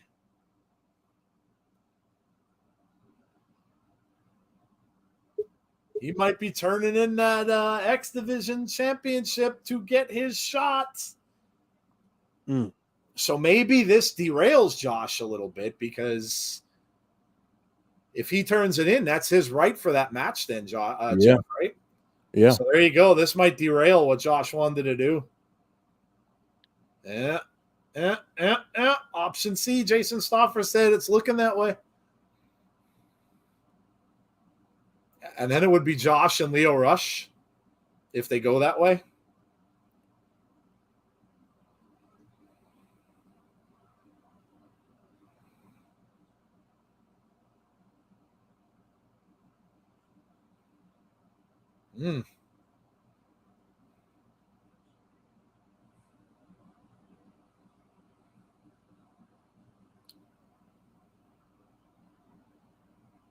I beat your best friend. I beat your tag team partner.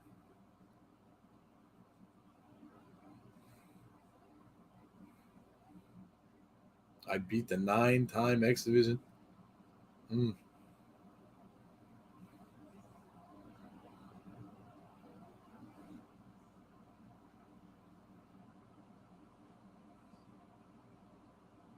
Oh, man. Oh, man. Wait now. Wait, hold on. And here comes Kushida. And you know, Kushida is he won Ultimate X, so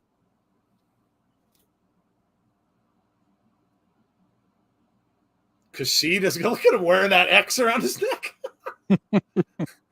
Kushida is going to interfere with Lio Rush's plans, I think, a little bit. At least it's not a clock, Joe. Right? That's true. then it would be gimmick infringement upon. He'd have to come out and go, yeah, boy. Mm-hmm. So apparently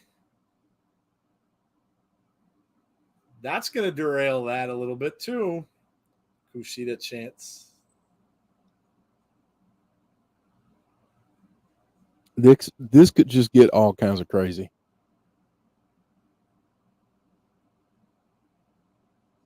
He said there's no option C until you face me. Mm. Wait. Oh my gosh. What is going on here? Don't look, Heather. Oh no, he's not gone. He's still gone. there. He's still there. He's like a bad fungus. You just can't get rid of it. I just heard Heather yell again, but this one sounded very different from the first one. I heard Heather yelling although Moose and Myers are now in there. Oh, this is a mess. And Bully going right after Josh Alexander.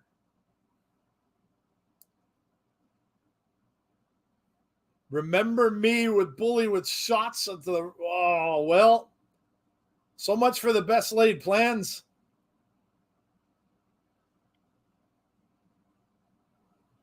Leo Rush got out of Dodge. Yeah, he said forget that.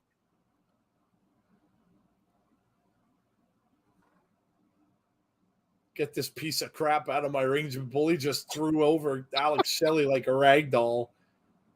Now he's going, what are you going after, Kushida? No, he threw, that's he Shelley, threw sorry. Kushida.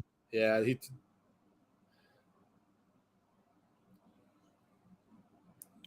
What if, folks? What if this is the on. beginning?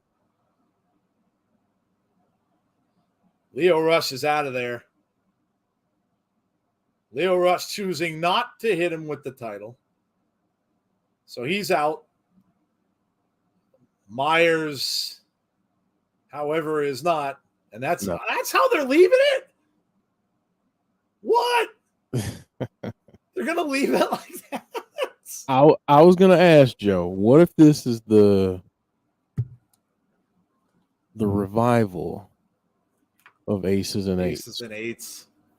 So you're talking Bully, Moose, Myers. I think Leo comes around. And Leo Rush. Wow, that would be interesting. A lot of people have been calling for that. Maybe. Whatever it is, I think it's a good idea because I don't think that you know, listen, I understand Josh has been out and I get it. That whole thing about how he never lost the title and everything like that. Totally get that. But on the other hand, I don't think it's necessarily good business to have him go right back into that right away. I think it's a good thing to maybe hold that off a little bit. So it's probably not a bad idea what they're doing. Because, you know, if that were the case, it'd be over in 2 seconds. You wouldn't know, like Josh would have the title back right away. You got to kind of make him fight for it again a little bit. So I'm okay with this. You know, obviously it's going to be something I would love to see Aces and Eights back. That'd be amazing. I mean, they were a staple of Impact Wrestling. So I would absolutely love that. Imagine a modern day main event Mafia. Well, Moose would definitely fit into that. Yeah, okay. All right. John Kessler just said the same thing. What about the new main event Mafia? I'd be all right with that. I'd be okay with that. I mean, you know, you have those guys together with Leo Rush. And then, you know, yeah, I'd be okay with that. Listen, I'm okay with like a faction war for a while. Like I said, you know, you're going to give the title back to Josh, maybe hold off until you could even hold that off a bit, even until next year. Yeah. So here's a question that I have with people bringing up the main event Mafia. Out of the main event Mafia, who's able to come back, who would you have come back and kind of pass the torch? Quick question for you. Good question. Who's Black Snow, says Derek.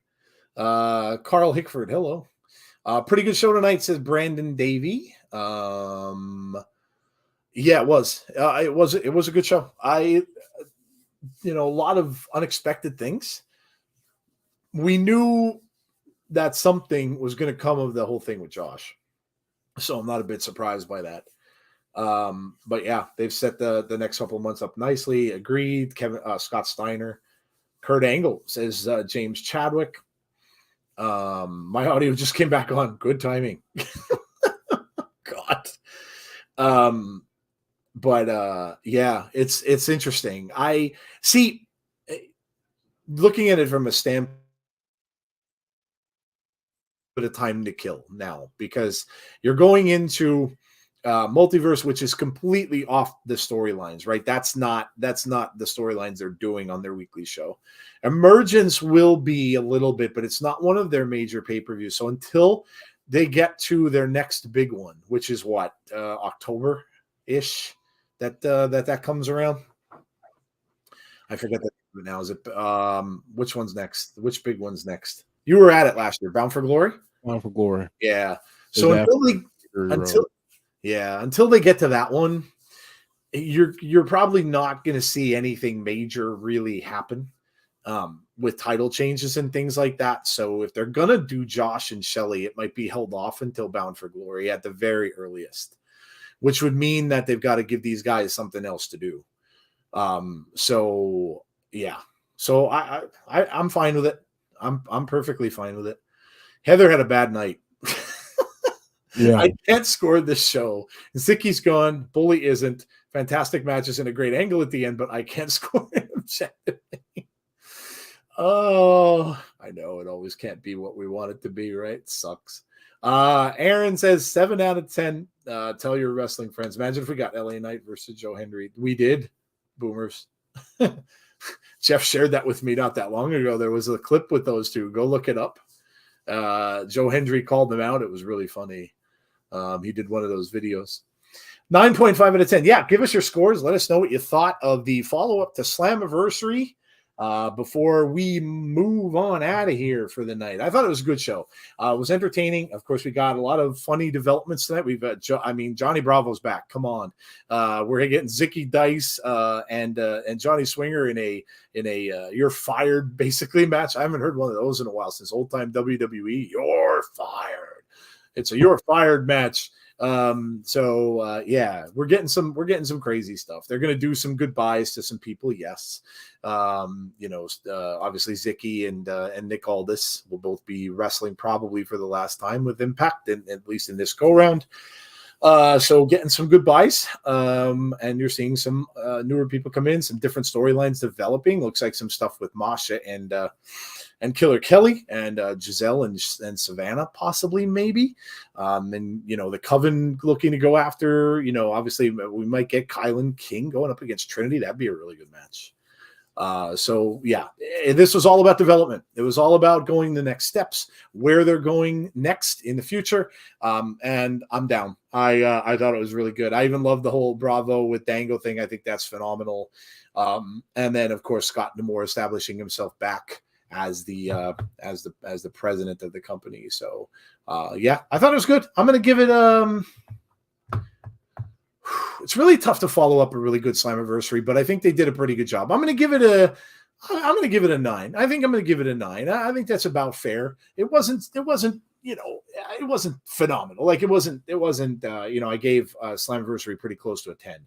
But I'm going to give it a solid 9. I think it was good. I think it entertained me. I mean, the time zoomed by. It entertained me from start to finish. We got some new people that we saw and things like that going on. And 9 for me. We got Eli Drake and Joe Hendry. Yes. Yeah, it wasn't LA Knight. Yes, it was Eli Drake. John says 9.5 out of 10. Brandon says 10 out of 10. RK Shuttlesworth says 9. You summon a gun. Killer Kelly, says James Chadwick. Even Leo doesn't want what they're selling, says Aaron. Michael King says an 8. Awesome Impact as usual. Impact replays the episode at the end. Should be fixed on Access TV at 11. Yeah, they play it back over. Little Silver says a 9. Cool. Okay. Jeff, what have you got for your score for tonight? I'm watching the post show, so that's why I was a little bit distracted. Oh, I keep forgetting they have post shows. What do they? I always forget to keep that on. What are they doing? They're talking about right now. They're talking about EY coming back. Okay. But no, I thought tonight was a good solid episode. I don't want this to sound negative, but it kind of felt like it was missing a little something. I don't know what that something is, but I'm not going to be too critical. I'm going to give it an 8.5. Okay. Fair enough. I thought it was a good show though. I want to see. Whoa. They just said Death Funk on the post show. What'd they say? So you know how somebody said Death Funk in our chat for the team name of Rich Swann and Sammy Callahan? Yes. Are you serious? They just said Death Funk. Come on. On the post show. Not even exaggerating. Who the hell is listening to our show? Come on, man. I mean, I don't know, man. Come on. It's just someone's got their ears on our show.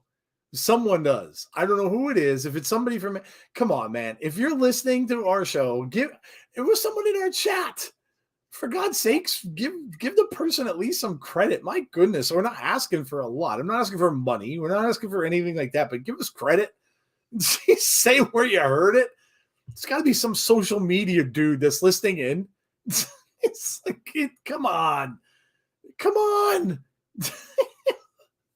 James, like, if they take my ideas, they must be. I mean, come on, man. Throw us a bone. Oh, hashtag Death Funk. Well, whoever said, was that you, James, again, that said that? Aaron. Was it Aaron? Aaron, you need to post that on Twitter. You literally need to post that on Twitter. You need to go, if you're on Twitter, you need to go out there and hashtag that and be like, call. Deanna, that's even freakier. That show was taped over the weekend. Oh, that's true. It was. Yeah, you're right. But yeah, the post show is taped too. Yeah, that's a little weird. Though, well, then that would look like Aaron was listening to it already, but Aaron wasn't at the live show, so it was just completely coincidental. But still, now, Aaron, you know what? According to us, you were the one that did it. It was me. It was me all along, said Boomers. In the words of Shaggy, it wasn't me. Proof that Jeff works for Impact. LOL. All right. Not me. Wasn't me. All right, guys. Well, listen, that is going to do it for us for the night and for the weekend.